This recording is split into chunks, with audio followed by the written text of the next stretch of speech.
So hello guys, good morning. कैसे हो आप सब? आपका एक बार फिर से स्वागत है आपके अपनी चैनल आई विल पर, जिसमें कि हम कर रहे थे विजन आईएएस की टेस्ट सीरीज। और आज हम आ जाते हैं अपने विजन के नेक्स्ट टेस्ट पर, जो है हमारा विजन का 8th टेस्ट। और 8th टेस्ट का फर्स्ट पार्ट हम कर चुके हैं। आज आ जाते हैं हम सेकंड पार्ट पे। और ये जो टेस्ट होने जा रहा है, ये होने जा रहा है आपका इन्वायरमेंट का टेस्ट। आप सभी को पता होगा 8th टेस्ट जो होता है वो इन्वायरमेंट का होता है। तो चलिए जल्दी जल्दी से स्टार्ट करते हैं आज के अपने फर्स्ट क्वेश्चन से। वीडियो अच्छी लगे लाइक कर लेना, चैनल को सब्सक्राइब कर लेना, और प्लीज अपने फ्रेंड्स में शेयर भी किया करो चैनल को। ठीक है। फिर ठीक है, तो जरूर से जरूर सभी जितने भी देख रहे हैं सभी पहले चैनल को शेयर करो और सब्सक्राइब कर लो जिन्होंने नहीं किया है, और उसके बाद स्टार्ट करो। और ये क्वेश्चंस आपको स्टार्ट कैसे करने हैं, जैसा कि मैंने आप सभी को बताया, जो भी क्वेश्चन आपको स्क्रीन पे दिखे सबसे पहले वीडियो पॉज करनी है, अपना आंसर लगाना, उसके बाद आपको आंसर करना है। या फिर आप इन क्वेश्चंस को पहले कर लो, ठीक है, सारे जितने भी 51 से 100, और उसके बाद इसका एक्सप्लेनेशन देखो, तब आपको समझ में आएगा कि भाई आपको मतलब अगर आपको जल्दी करना है तो ये मेन चीज ये है। ठीक है, तो चलिए स्टार्ट करते हैं आज के अपने फर्स्ट क्वेश्चन से। फर्स्ट क्वेश्चन हमें क्या बोलता है? हमें बताना है किसके बारे में। हमें टर्म्स देखो, इन्वायरमेंट में भी और इकोनॉमी में भी दो चीजें होती है। टर्म्स टर्म्स के मीनिंग पूछे जाते हैं। मतलब कई सारे क्वेश्चन उन्हीं पे होते हैं, तो इसमें भी पूछी गई हमसे एक टर्म। इसका पूछ रखा है बायो प्रोस्पेक्टिंग का मतलब क्या होता है। ठीक है, बायो प्रोस्पेक्टिंग का मतलब क्या होता है, जल्दी जल्दी से बताओ बायो प्रोस्पेक्टिंग का मतलब क्या होता है। ठीक है, ये आपको सारी दे रखी है नीचे स्टेटमेंट्स, तो आपको बताना है बायो प्रोस्पेक्टिंग का मतलब क्या होता है। ठीक है, यही सारे पढ़ो जल्दी जल्दी से भाई, और जल्दी जल्दी से बताओ। ठीक है, वीडियो पॉज करके। तो देखो, सबसे पहले बायो प्रोस्पेक्टिंग का मतलब होता है जो भी बायोलॉजिकल एंटिटीज है उनका एक्सप्लोरेशन करना, मतलब रिसर्च करना उन पे, ताकि हम उनको कहीं पे यूटिलाइज कर सके, उसको बोलते हैं बायो प्रोस्पेक्टिंग। यही है, इट इज एक्सप्लोरेशन, एक्सप्लोर करना, रिसर्च करना प्लांट एंड एनिमल स्पीसीज की, ताकि हम उनके जो जेनेटिक रिसोर्सेज है उनको कमर्शियल प्रोडक्ट बनाने के लिए क्या कर सके, यूटिलाइज कर सके। उसको बोलते हैं बायो प्रोस्पेक्टिंग। ठीक है, ध्यान रखना।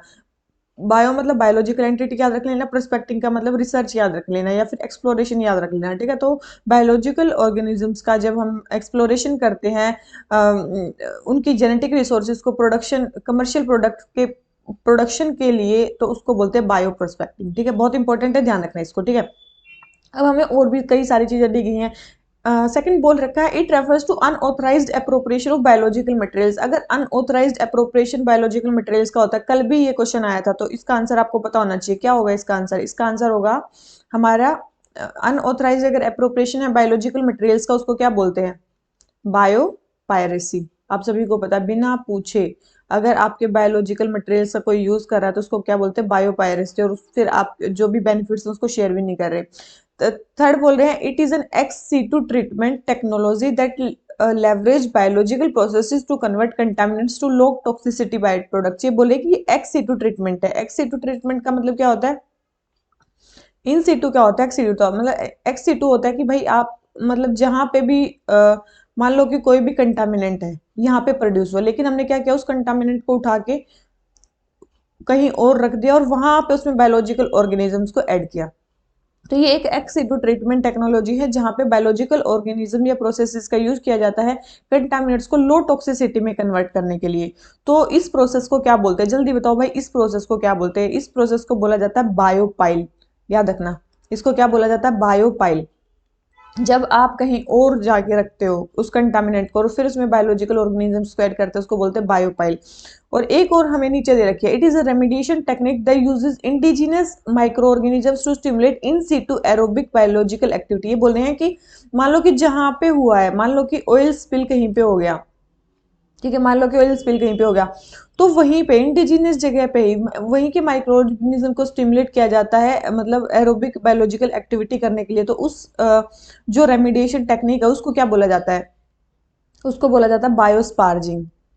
ठीक है, उसको क्या बोला जाता है? बायोस्पार्जिंग। ठीक है, जब इंडिजिनस ऑर्गेनिजम्स का यूज किया जाता है, माइक्रो ऑर्गेनिजम्स का यूज किया जाता है किसी चीज को ट्रीट करने के लिए, उसको बोलते हैं इन सिटू। ठीक है, इंडिजिनस जगह पे उसको बोलते हैं बायोस्पार्जिंग। ठीक है, बहुत इंपॉर्टेंट है, इसको बायोस्पार्जिंग बोलते हैं। और ये जो इन सिटू और जो एक्स सिटू होती है, ठीक है, जो लो टॉक्सिसिटी में कन्वर्ट करने को बोलते हैं, उसको बोलते हैं बायोपाइल। और ये होती है बायोपायरेसी, और ये होती है बायो क्या बोलते हैं, क्या हमसे पूछा क्या था? Bio prospecting. ठीक है, तो मेरे ख्याल से आपको ये सारी चीजें समझ में आ गई होंगी क्या होती है। ठीक है, और कल हमने एक दो चीजें भी और भी की थी। बायो रेमिडिएशन क्या होती है? ठीक है, मेरे ख्याल से ये भी की थी आपने। बायो रेमेडिएशन क्या होती है, इसके अलावा बायो एक्युमुलेशन क्या होती है, और बायो मैग्निफिकेशन क्या होती है। ठीक है, बायो मैग्निफिकेशन क्या होती है। तो ये सारे टर्म्स हम कर चुके हैं और 4 टर्म हमने आज भी किए हैं। बायो पायरेसी भी हमने कल की थी। ठीक है, तो क्वेश्चन नंबर 51 हमारा आंसर क्या हो जाता है, ए। ठीक है, बायो प्रोस्पेक्टिंग का मतलब हमने कर लिया है, तो ये क्वेश्चन हो जाता है हमारा कंप्लीट। ठीक है, आ जाते हैं अपने नेक्स्ट क्वेश्चन पे। नेक्स्ट क्वेश्चन हमें क्या बोलता है, क्वेश्चन नंबर 52। ठीक है, क्वेश्चन नंबर 52 हमारा क्या है, ये बोल रहे हैं कि नीचे दिया गया स्टील के प्रोडक्शन में कौन कौन से पोल्यूटेंट्स जो है वो रिलीज होते हैं। ये बोल रहे हैं कि स्टील के प्रोडक्शन में कौन कौन से, ये सारे दे रखे कौन कौन से रिलीज होते हैं। भाई सारे रिलीज हो सकते हैं स्टील के प्रोडक्शन में। ठीक है, तो सल्फर के ऑक्साइड्स, पार्टिकुलेट मैटर, नाइट्रोजन के oxides, carbon monoxide, carbon dioxide, सारे ही रिलीज हो सकते हैं। ठीक है, तो इसका आंसर हमारा क्या हो जाता है, डी। ठीक है, इंपॉर्टेंट चीज है, याद रखना। ठीक है, तो स्टील के प्रोडक्शन में सारी चीजें यूज होती है। अब स्टील का प्रोडक्शन आपके लिए बहुत ज्यादा जरूरी है, क्योंकि हमारी एक क्या को स्टील की पॉलिसी चल रही है। यस, हमारी एक स्टील की पॉलिसी चल रही है, नेशनल स्टील पॉलिसी। कौन सी चल रही है, नेशनल स्टील पॉलिसी। ठीक है, नेशनल स्टील पॉलिसी कब आई थी ये हमारी, आपको पता है 2017 में आई थी। ठीक है, नेशनल स्टील पॉलिसी क्यों आई थी ये दो चीज करने के लिए आई थी, दो चीज करने के लिए आई थी। एक तो स्टील का प्रोडक्शन इंक्रीज करना है हमें, और एक हमें पर कैपिटा कंजप्शन इंक्रीज करना है स्टील का। क्यों भाई, प्रोडक्शन में भी दो चीजें आती हैं, एक आता है हमारा क्रूड स्टील का प्रोडक्शन, एक आता है हमारा फिनिश स्टील का प्रोडक्शन। ठीक है, फिनिश स्टील का प्रोडक्शन, और एक per capita income, sorry per capita consumption हम स्टील का कितना करते हैं वो आता है। देखो, वर्ल्ड में पर कैपिटा स्टील का कंजप्शन ज्यादा होता है, इंडिया में कम होता है। तो हमें क्या करना है, पर कैपिटा स्टील का कंजप्शन को बढ़ाना है। जैसे कि अभी हमारा 86 केजी के आसपास है। अभी हमारा पर कैपिटल स्टील का कंजप्शन कितना है, 86 केजी के आसपास है, 86.7 केजी के आसपास है, अगर 2023 की बात करें। ठीक है, 2023 की बात करें, हमें कितना कर देना है इसको, 158 केजी कर देना। कब तक, 2030 तक। ठीक है, याद रखना, ये हमारा टारगेट कब तक का है, याद रखना 2030 तक के टारगेट से ही। ठीक है, बहुत इंपॉर्टेंट है, ध्यान रखना। ठीक है, तो हमें पर कैपिटा कंजप्शन स्टील का इंक्रीज करना है नेशनल स्टील पॉलिसी के अकॉर्डिंग। क्रूड स्टील के प्रोडक्शन को इंक्रीज करना है। क्या करना है, क्रूड स्टील के प्रोडक्शन को इंक्रीज करना है। जैसे कि इसमें हमें क्या करना है, 125 मिलियन टन के अप्रोक्स अभी हम प्रोड्यूस करते हैं, तो हमें इसको कितना कर देना, लगभग डबल से भी ज्यादा।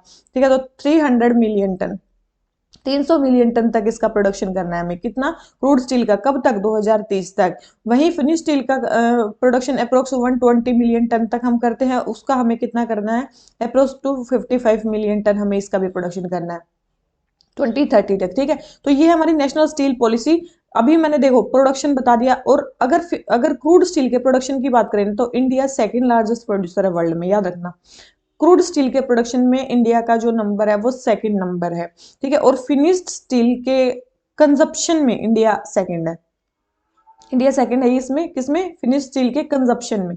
बहुत इंपॉर्टेंट है, ध्यान रखना। इंडिया के स्टील में सेकंड पोजीशन है, किसमें, अगर क्रूड स्टील के प्रोडक्शन की बात करें उसमें इंडिया सेकंड नंबर पे है, और फिनिश स्टील के कंजप्शन में इंडिया सेकंड नंबर पे है। ये कुछ कुछ चीजें हैं जो हमें क्या करनी है, ध्यान रखनी है। ठीक है, ये मैंने बता दी नेशनल स्टील पॉलिसी के दो ऑब्जेक्टिव्स, मेन ऑब्जेक्टिव्स क्या हैं। और तो भाई इन्वेस्टमेंट बढ़ाने, ये बढ़ाना वो तो है ही, लेकिन ये है डेटा वाइज कि भाई हमें क्या करना है। उसके अलावा आपने सुना होगा एक, मतलब एक कई बार आ जाती है स्कीम में, क्या है, एक है पूर्वोदय स्कीम, पूर्वोदय इनिशिएटिव। ठीक है, पूर्वोदय इनिशिएटिव ये स्टार्ट किया गया था नॉर्थ ईस्ट स्टेट्स में, कि कहाँ पे, नॉर्थ ईस्ट स्टेट्स में। क्या करने के लिए ग्रीन फील्ड स्टील क्लस्टर्स को ओपन करने के लिए। क्या करना था, ग्रीन फील्ड स्टील क्लस्टर्स खोलने थे। क्या बोलने थे, ग्रीन फील्ड स्टील क्लस्टर्स को खोलना था। तो अगर आपसे पूछा जाए पूर्वोदय इनिशिएटिव क्या है, बहुत इंपॉर्टेंट है। ठीक है, ध्यान रखना, पूर्वोदय इनिशिएटिव क्या है। अब डेवलपमेंट करने के लिए, ये करने के लिए, वो करने के लिए, तो याद रखना ये ग्रीन फील्ड स्टील क्लस्टर्स खोलने के लिए नॉर्थ ईस्ट नहीं, सॉरी ईस्टर्न स्टेट्स में। नॉर्थ ईस्ट में नहीं था, ये ईस्टर्न स्टेट्स में था, नॉर्थ ईस्ट गलती से लिख दिया मैंने। ठीक है, जैसे कि ईस्टर्न से, जैसे कि झारखंड, छत्तीसगढ़, उड़ीसा, ये सारे ईस्टर्न स्टेट्स में। ठीक है, तो वो था पूर्वोदय इनिशिएटिव, ध्यान रखना इसको। तो क्वेश्चन नंबर 52 हो गया हमारा कंप्लीट। एक SAIL steel authority of India limited कब बनी थी, 1973 में। कुछ ईयर्स भी ध्यान रख लेना। ठीक है, तो ये चीज ध्यान रख लेना। तो क्वेश्चन नंबर 52 हमारा आंसर हो जाता है डी। ठीक है, ये कुछ अलग चीजें थी जो आपको मेरे ख्याल से थोड़े बहुत पता होने चाहिए, तो ये क्वेश्चन हो जाता है हमारा कंप्लीट। आ जाते हैं नेक्स्ट क्वेश्चन पे। नेक्स्ट क्वेश्चन कौन सा हमारा, क्वेश्चन नंबर 53। क्वेश्चन नंबर 53 हमें क्या बोलता है, national adaptation fund for climate change. National adaptation fund for climate change हमें बताना है। तो सबसे पहले बोल रहे हैं कि 1992 में इसको लॉन्च किया गया था as a result of earth summit negotiations के उसमें, ठीक है। दूसरा बोल रहे हैं कि नाबार्ड इसकी नेशनल इम्प्लीमेंटेशन एजेंसी है। तो जल्दी बताओ भाई इसका आंसर क्या होगा, कब इसको लॉन्च किया गया था और कहाँ किया गया था, ठीक है।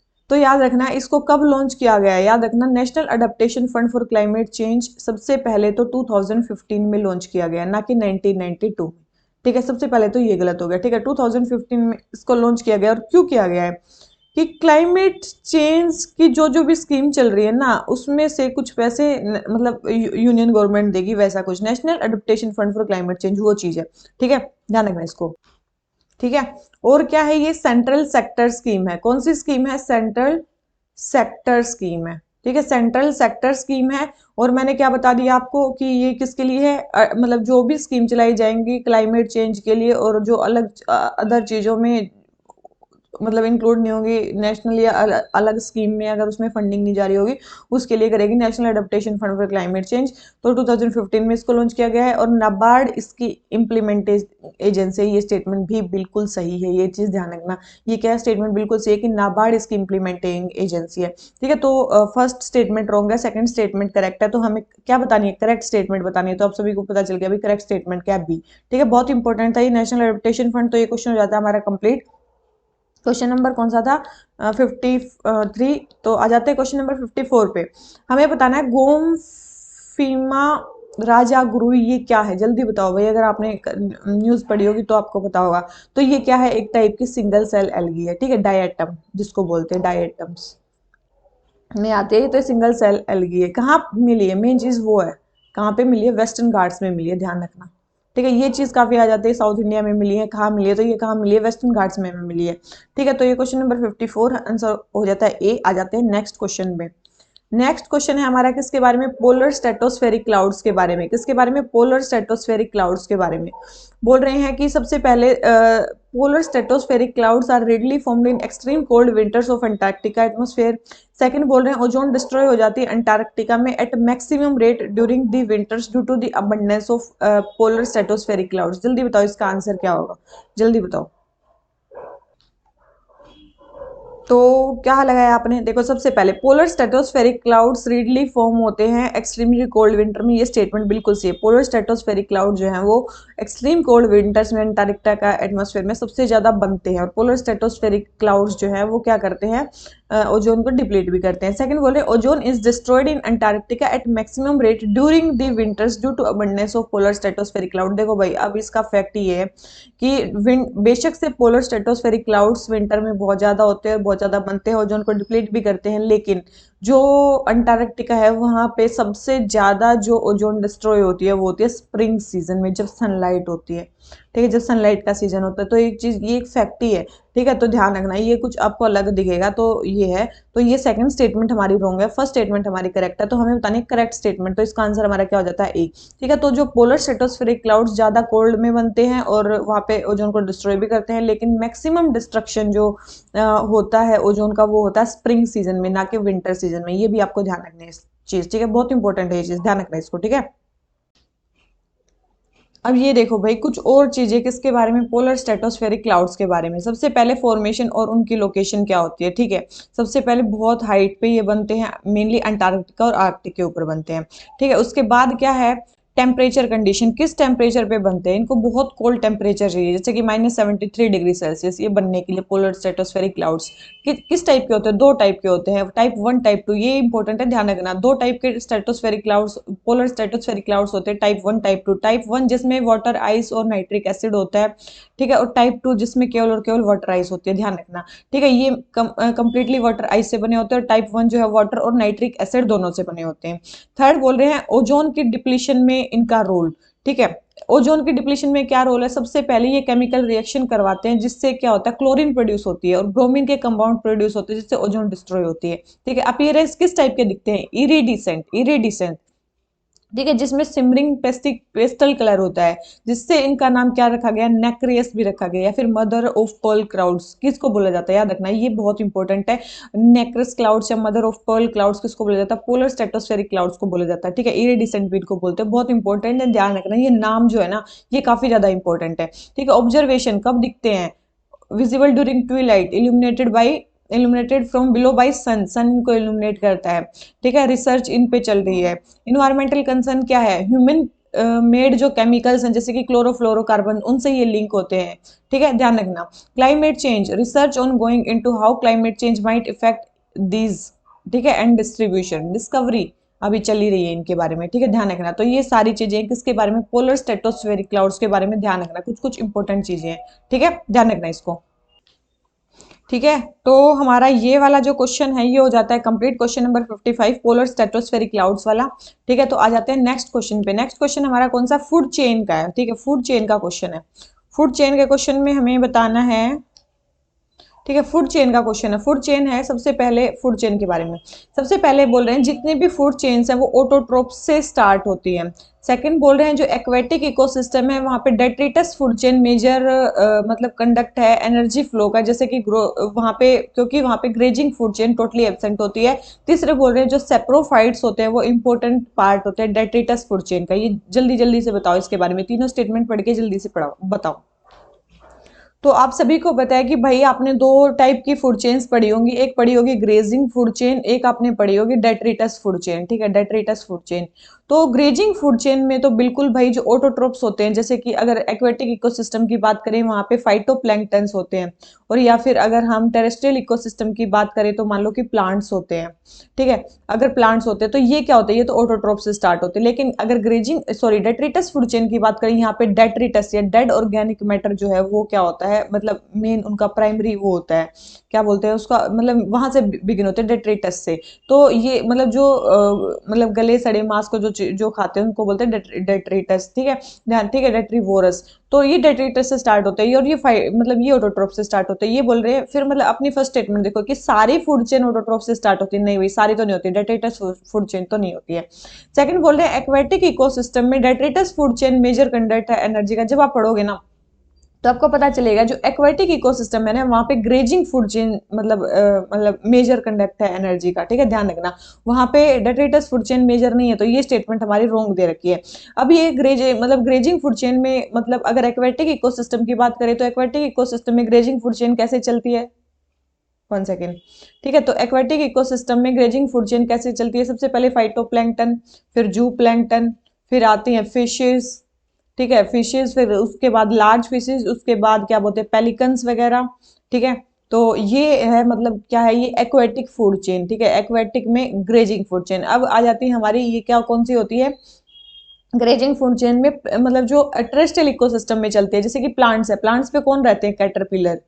ठीक है, कैटरपिलर, कैटरपिलर को कौन खाता है, मान लो कि लिजार्ड, और लिजार्ड को फिर कौन खाता है, स्नेक। ये एक टाइप की फूड चेन बन गई। ठीक है, तो ये है टेरेस्ट्रियल इकोसिस्टम की ग्रेजिंग फूड चेन, ध्यान रखना। ठीक है, तो अभी मैंने बता दिया एक्वेटिक इकोसिस्टम में मेजर एनर्जी फ्लो किसके थ्रू होता है, ग्रेजिंग फूड चेन के थ्रू होता है। ठीक है, ध्यान रखना।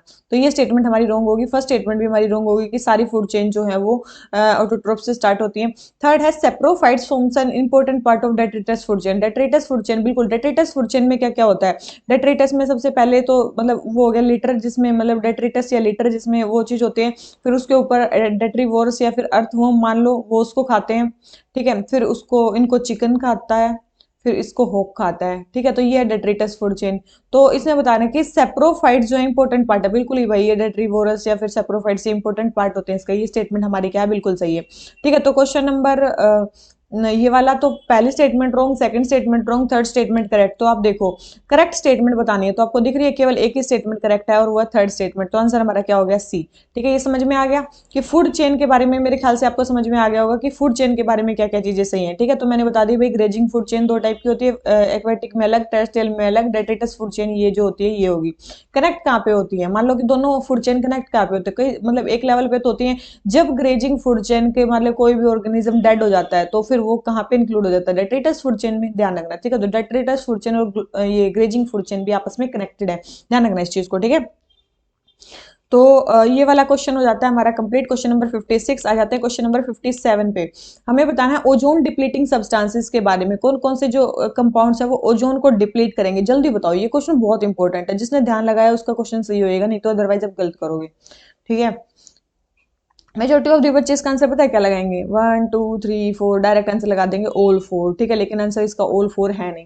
देखो सबसे पहले क्लोरोफ्लोरोकार्बन आपने पढ़ा होगा, बिल्कुल भाई, ये तो ओजोन डिप्लीटिंग है ही। हाइड्रोक्लोरोफ्लोरोकार्बन ये भी भाई, क्योंकि ये आपने पढ़ा होगा ना मॉन्ट्रियल प्रोटोकॉल, उन सब में इनको बैन किया गया था क्लोरोफ्लोरोकार्बन को। फिर मिथाइल ब्रोमाइड, बिल्कुल ये भी क्या है, ओजोन डिप्लीटिंग है। लेकिन ये देखो हाइड्रोफ्लोरोकार्बन, इसका ध्यान रखना, हाइड्रोफ्लोरोकार्बन आप सभी को पता है मॉन्ट्रियल प्रोटोकॉल में इसको छोड़ दिया गया था, ये ओजोन डिप्लीटिंग सब्सटेंसेस तो नहीं है। लेकिन बाद में पता चला ये क्या है, ये ग्रीन हाउस कोजिंग पोटेंशियल इसका बहुत ज्यादा है।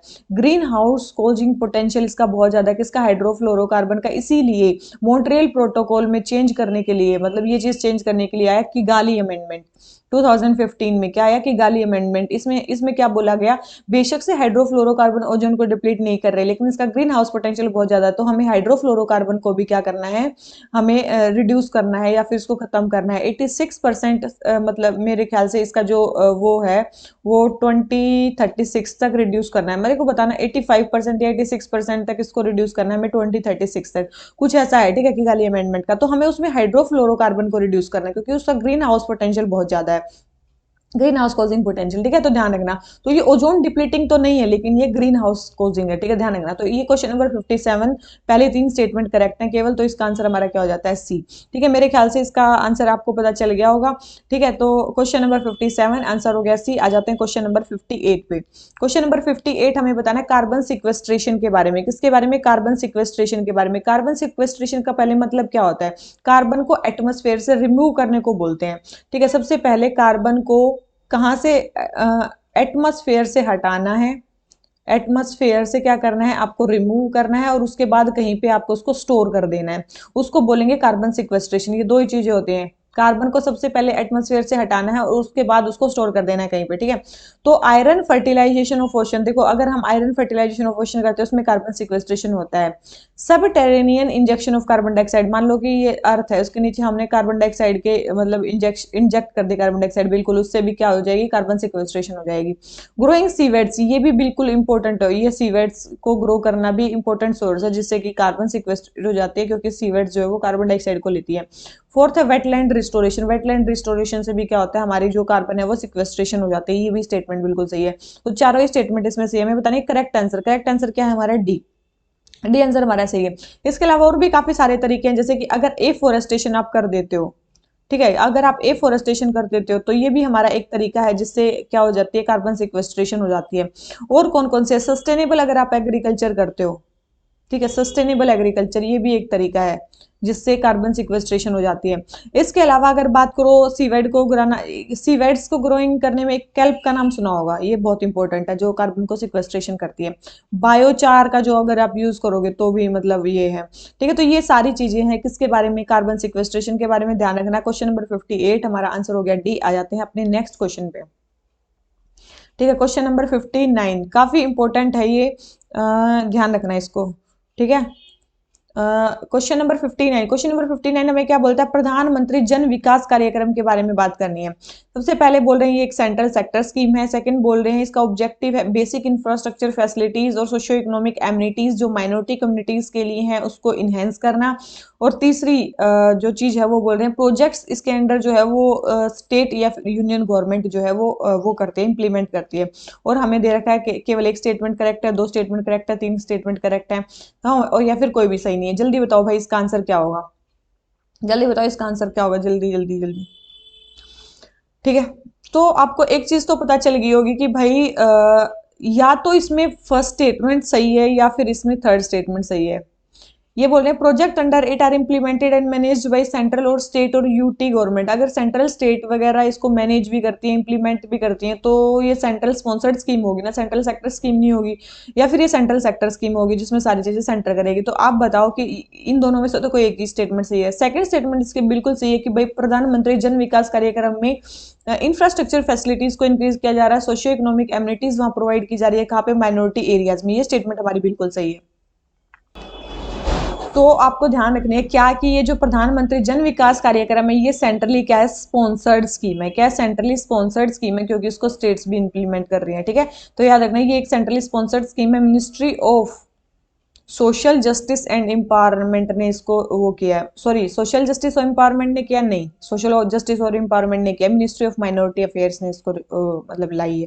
मिनिस्ट्री ऑफ माइनॉरिटी अफेयर्स, ध्यान रखना इसको। ठीक है, मिनिस्ट्री ऑफ माइनॉरिटी अफेयर्स इसको लेके आई है, ध्यान रखना ये मिनिस्ट्री बहुत इंपॉर्टेंट है इसकी। ठीक है, ठीक है, मिनिस्ट्री बहुत इंपॉर्टेंट है। यहाँ पे कौन सी मिनिस्ट्री है, मिनिस्ट्री ऑफ माइनॉरिटी अफेयर्स। देखो मैंने काट के फिर से लिखी है मिनिस्ट्री ऑफ माइनॉरिटी अफेयर्स में, मैं बोल रहे हैं गलत पढ़ा यार। ठीक है, उसके अलावा अगर बात करें, पहले इस स्कीम का नाम कुछ और था, मल्टी सेक्टोरल डेवलपमेंट स्कीम कुछ नाम से थी ये, बाद में 2018 में इसका नाम चेंज करके हमने बना दिया इसको प्रधानमंत्री जन विकास कार्यक्रम। ठीक है, तो ये नई स्कीम बन गई है अब, मिनिस्ट्री ऑफ माइनॉरिटी अफेयर्स ने इसको किया है, सेंट्रली स्पॉन्सर्ड स्कीम है। ऑब्जेक्टिव है कि बेसिक इंफ्रास्ट्रक्चर फैसिलिटी जैसे कि हेल्थ हो गया, एजुकेशन हो गया, सैनिटेशन फैसिलिटीज हो गई, सारी माइनॉरिटी कम्युनिटीज में प्रोवाइड करना। ठीक है, और इसको स्टेट्स यूटीज जो है वो इंप्लीमेंट भी करती है। तो ये सारी स्टेटमेंट सही है। तो question number 59 first statement wrong है, सेकंड एंड थर्ड स्टेटमेंट सही है। तो हमें बताने करेक्ट स्टेटमेंट, तो आपको दिख रहा है दो स्टेटमेंट इसमें करेक्ट है, एक स्टेटमेंट हमारी रॉन्ग है, तो हमारा आंसर क्या हो जाता है, बी। ठीक है, तो ये क्वेश्चन हो गया कंप्लीट। आ जाते हैं अपने नेक्स्ट क्वेश्चन पे, सीपीसीबी पे। जल्दी जल्दी बताओ भाई, सीपीसीबी के बारे में मेरे ख्याल से आपने कर भी लिया है। ठीक है, बहुत सारी जगह हो जाता है ये सीपीसीबी के बारे में। तो सबसे पहले बोल रहे हैं कि एक स्टैट्यूटरी ऑर्गेनाइजेशन है, ministry of environment forest and climate change के अंडर है, और ये एयर एक्ट के अंडर बनी है। भाई जल्दी जल्दी से बताओ, एक स्टेटमेंट तो आप इसमें से कम काट ही सकते हो, जल्दी जल्दी से बताओ भाई। ठीक है, जल्दी जल्दी से बताओ। देखो सबसे पहले स्टैट्यूटरी ऑर्गेनाइजेशन है, बिल्कुल स्टैट्यूटरी ऑर्गेनाइजेशन है, तो किसी एक्ट के अंडर बनी होगी। इन्होंने बोल रखा है एयर एक्ट के अंडर बनी है, तो याद रखना बिल्कुल गलत स्टेटमेंट। आपको दिखेगा कि सेंट्रल पोल्यूशन कंट्रोल बोर्ड है, तो एयर पोल्यूशन एयर एक्ट के अंडर बनी होगी, नहीं।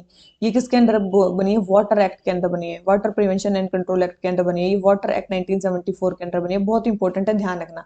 ठीक है, तो ये वाटर एक्ट के अंदर बनी है, बहुत इंपॉर्टेंट है। तो ये स्टैट्यूटरी ऑर्गेनाइजेशन है, बिल्कुल वाटर एक्ट के अंदर बनी है, और ministry of environment forest and climate change के अंडर है, तो ये स्टेटमेंट बिल्कुल सही है फर्स्ट। सेकंड बोल रहे हैं एयर एक्ट के अंडर बनी है, नहीं। बाद में एयर एक्ट के प्रोविजंस भी इसमें डाल दिए गए थे कि भाई एयर एक्ट के वो उसको भी सीपीसीबी कंट्रोल करेगी, लेकिन एयर एक्ट के अंडर ये बनी नहीं है। ये किसके अंडर बनी है, वाटर एक्ट के अंडर बनी है। तो सीपीसीबी का फर्स्ट स्टेटमेंट करेक्ट है, सेकंड स्टेटमेंट रॉन्ग है। हमें बतानी है क्या करेक्ट स्टेटमेंट, तो हमारा आंसर क्या हो जाता है, ए, क्योंकि ए ही स्टेटमेंट हमारी जो है वो इसमें ठीक है। ठीक है, 1 सेकेंड गाइज। ठीक है, इसके अलावा सीपीसीबी के बारे में अगर हम बात करें, एक आपने बहुत ही फेमस नाम सुना होगा, क्या, एयर क्वालिटी इंडेक्स। ठीक है, क्या नाम सुना होगा, एयर क्वालिटी इंडेक्स के बारे में, तो मेरे ख्याल से सबने ही सुना होगा। तो ये एयर क्वालिटी इंडेक्स जो है ये भी सीपीसीबी ने रिलीज किया था, ये भी सीपीसीबी ने रिलीज किया था। कब किया था, 2014 में रिलीज किया था सीपीसीबी ने। ठीक है, इसमें 8 पोल्यूटेंट्स को मेजर किया जाता है। इसमें किसका किया जाता है, 8 पोल्यूटेंट्स को मेजर किया जाता है। सबसे पहले तो 8 पोल्यूटेंट्स को मेजर किया जाता है। वो 8 पोल्यूटेंट्स कौन से हैं, 4 कैटेगरी में बांट लो। एक तो है सीओ और पीबी, ठीक है, एक है एसओ2 और एनओ2, ठीक है, एक है एनएच3 और ओ3। ठीक है, और क्या है इसमें, जल्दी बताओ। एक है फेमस फेमस, ये क्या बोलते हैं, पीएच, पीएच, सॉरी पीएम 10 और PM 2.5। ठीक है, तो ये 8 पोल्यूटेंट्स हैं जो मेजर होते हैं किसके अंडर, एयर क्वालिटी इंडेक्स के अंदर। ठीक है, एयर क्वालिटी इंडेक्स के अंदर 8 पोल्यूटेंट्स मेजर होते हैं। याद कैसे कर सकते हो, दो में कोई भी पावर नहीं है, मतलब 1 1 मान लो, फिर ये 2 2 मान लो, फिर 3 मान लो, और फिर ये पीएम वाली दोनों सेम है। ठीक है, तो ऐसे याद रख सकते हो, 8 पोल्यूटेंट्स इसके अंडर मेजर किए जाते हैं। और ये किस कैटेगरी में, ये है 0 से 500 की इनमें रैंकिंग दी जाती है। 0 से 500 की रैंकिंग कैसे, 0 सबसे साफ, 500 वाला सबसे मतलब पोल्यूटेड इन्वायरमेंट जो होता है उसको बोलते हैं एयर क्वालिटी, वहां की एयर क्वालिटी मतलब सबसे बेकार।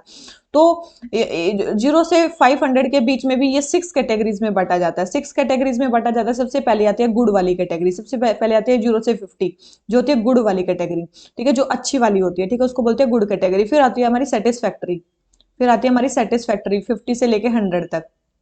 ठीक है, फिर आ जाती है हमारी मॉडरेट, जिसको हम मॉडरेटली पोल्यूटेड बोलते हैं, मॉडरेटली पोल्यूटेड। ठीक है, ये हमारी 100 से 200 तक आती है।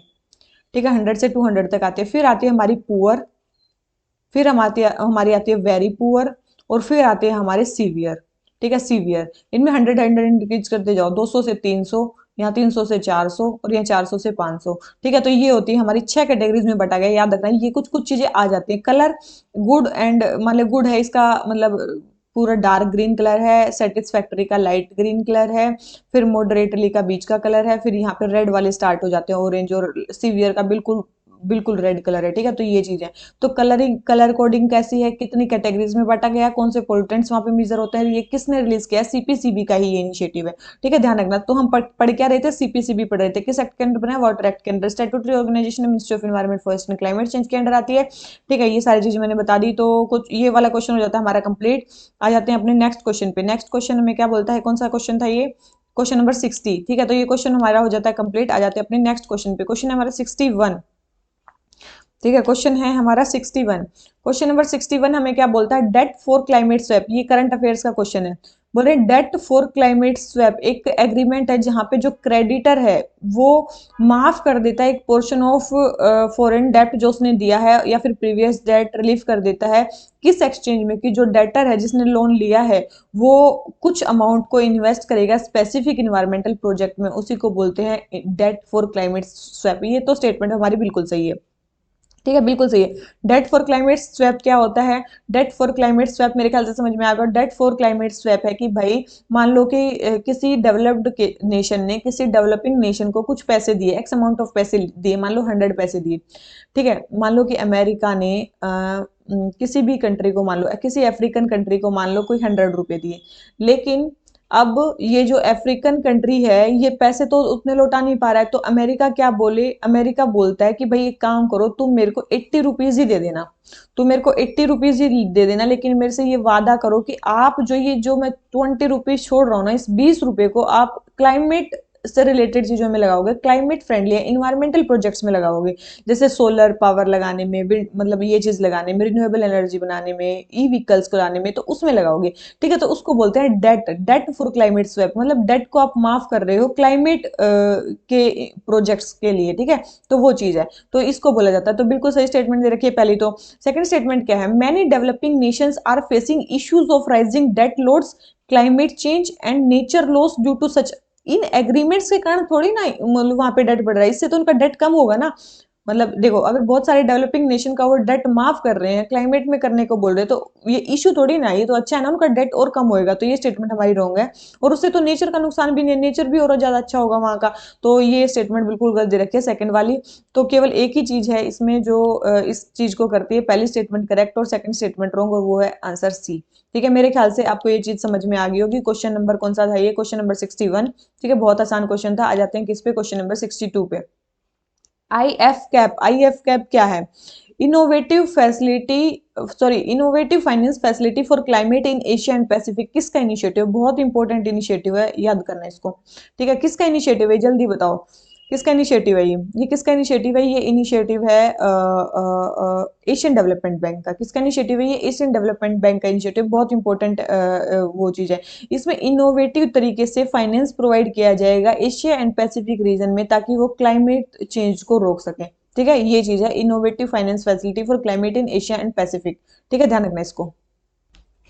ये देखो भाई, इसका है ना एक इम्पोर्टेंट और चीज है, क्या ये बोल रहे हैं एडीबी वाले कि हम क्या करेंगे ना इसके थ्रू, मतलब आईएफ कैप के थ्रू हम क्या करेंगे, हम करेंगे हर एक जब डॉलर की हम जब हमें $1 की गारंटी देंगे ना, तो हम कितना मतलब क्लाइमेट में पैसा डाल देंगे, $5। तो याद रखना, for every $1 of guarantee ADB will be able to accelerate up to $5 in much needed climate finance। तो बहुत इंपॉर्टेंट है, याद रखना, ये $1 डालेंगे और आउटपुट आएगा $5। तो ये किसका इनिशिएटिव है, इफ कैप का, एडीबी का, ठीक है। ये भी चीज ध्यान रखना इसमें, ठीक है।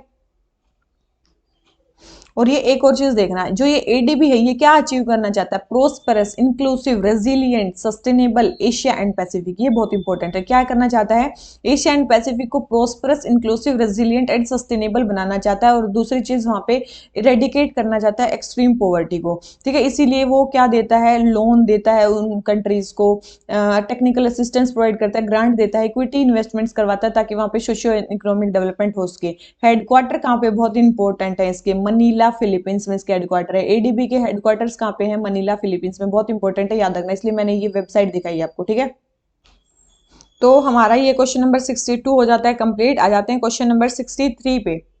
क्वेश्चन नंबर 63 हमें क्या बोलता है, क्वेश्चन नंबर 63 है हमारा एनजीटी के बारे में, नेशनल ग्रीन ट्रिब्यूनल के बारे में। सबसे पहले बोल रहे हैं ये वाइल्ड लाइफ प्रोटेक्शन एक्ट के अंडर बना है, effective and expeditious disposal cases के लिए इन्वायरमेंटल प्रोटेक्शन से रिलेटेड। तो याद रखना ये किस एक्ट के अंडर बना है, जल्दी बताओ भाई। ये एनजीटी एक्ट के अंडर बना है 2010 में, वाइल्ड लाइफ प्रोटेक्शन एक्ट के अंडर नहीं बना है। किसके under? National green tribunal act आया था 2010 का, उसके अंडर बना है। ठीक है, तो फर्स्ट स्टेटमेंट रॉन्ग है। सेकंड बोल रहे हैं the tribunal is not bound by procedure laid down under the code of civil procedure 1908, बिल्कुल उससे बाउंड नहीं होता। ये स्टेटमेंट सही दे रखी है। और फिर या फिर और किसी लॉ से बाउंड नहीं होता, ये नेचुरल जस्टिस पे, मतलब मेनली जो जजमेंट्स देता है वो नेचुरल जस्टिस पे देता है। ठीक है, तो फर्स्ट स्टेटमेंट रॉन्ग है, सेकंड स्टेटमेंट करेक्ट है। तो क्वेश्चन नंबर 63 हमारा स्टेटमेंट करेक्ट बतानी है, तो करेक्ट आपको दिख रही है, केवल बी स्टेटमेंट करेक्ट है, फर्स्ट स्टेटमेंट हमारी जो है वो रॉन्ग है। ठीक है, तो क्वेश्चन नंबर 63 हमारा जो आंसर है वो आ जाता है बी। आ जाते हैं नेक्स्ट क्वेश्चन पे, आसान सा क्वेश्चन था। आ जाते हैं नेक्स्ट पे, हमें बताना है 3 इंसिडेंट दिए गए हैं, न्यूक्लियर एक्सीडेंट से कौन सा रिलेटेड है। तो आप सभी को पता होगा 3 माइल आइलैंड, चर्नोबाइल यूक्रेन में हुआ था, फ्यूकुशिमा जापान में हुआ था एक सुनामी आने के कारण 2011 में। ठीक है, ये चर्नोबाइल का इंसिडेंट 1986 में हुआ था। 3 माइल आइलैंड 1979 के आसपास हुआ था। ठीक है, ये गल्फ ऑफ मैक्सिको में क्या हो गया था, ऑयल स्पिल हो गया था। यहाँ पे न्यूक्लियर डिजास्टर नहीं, यहाँ पे क्या हो गया था, ऑयल स्पिल हो गया था। तो ये चीज ध्यान रखना, ये ऑयल स्पिल हुआ था, ये 2011 के आसपास हुआ था, 2010 में हुआ था ये। ठीक है, ये ऑयल स्पिल 2010 में हुआ था, तो ध्यान रखना। तो ये डीप वाटर, जो gulf of maximum deep water horizon, यहाँ पे ऑयल स्पिल हुआ था। यहाँ इन तीनों जगहों पे बिल्कुल भाई, यहाँ पे तो न्यूक्लियर एक्सीडेंट ही हुआ था।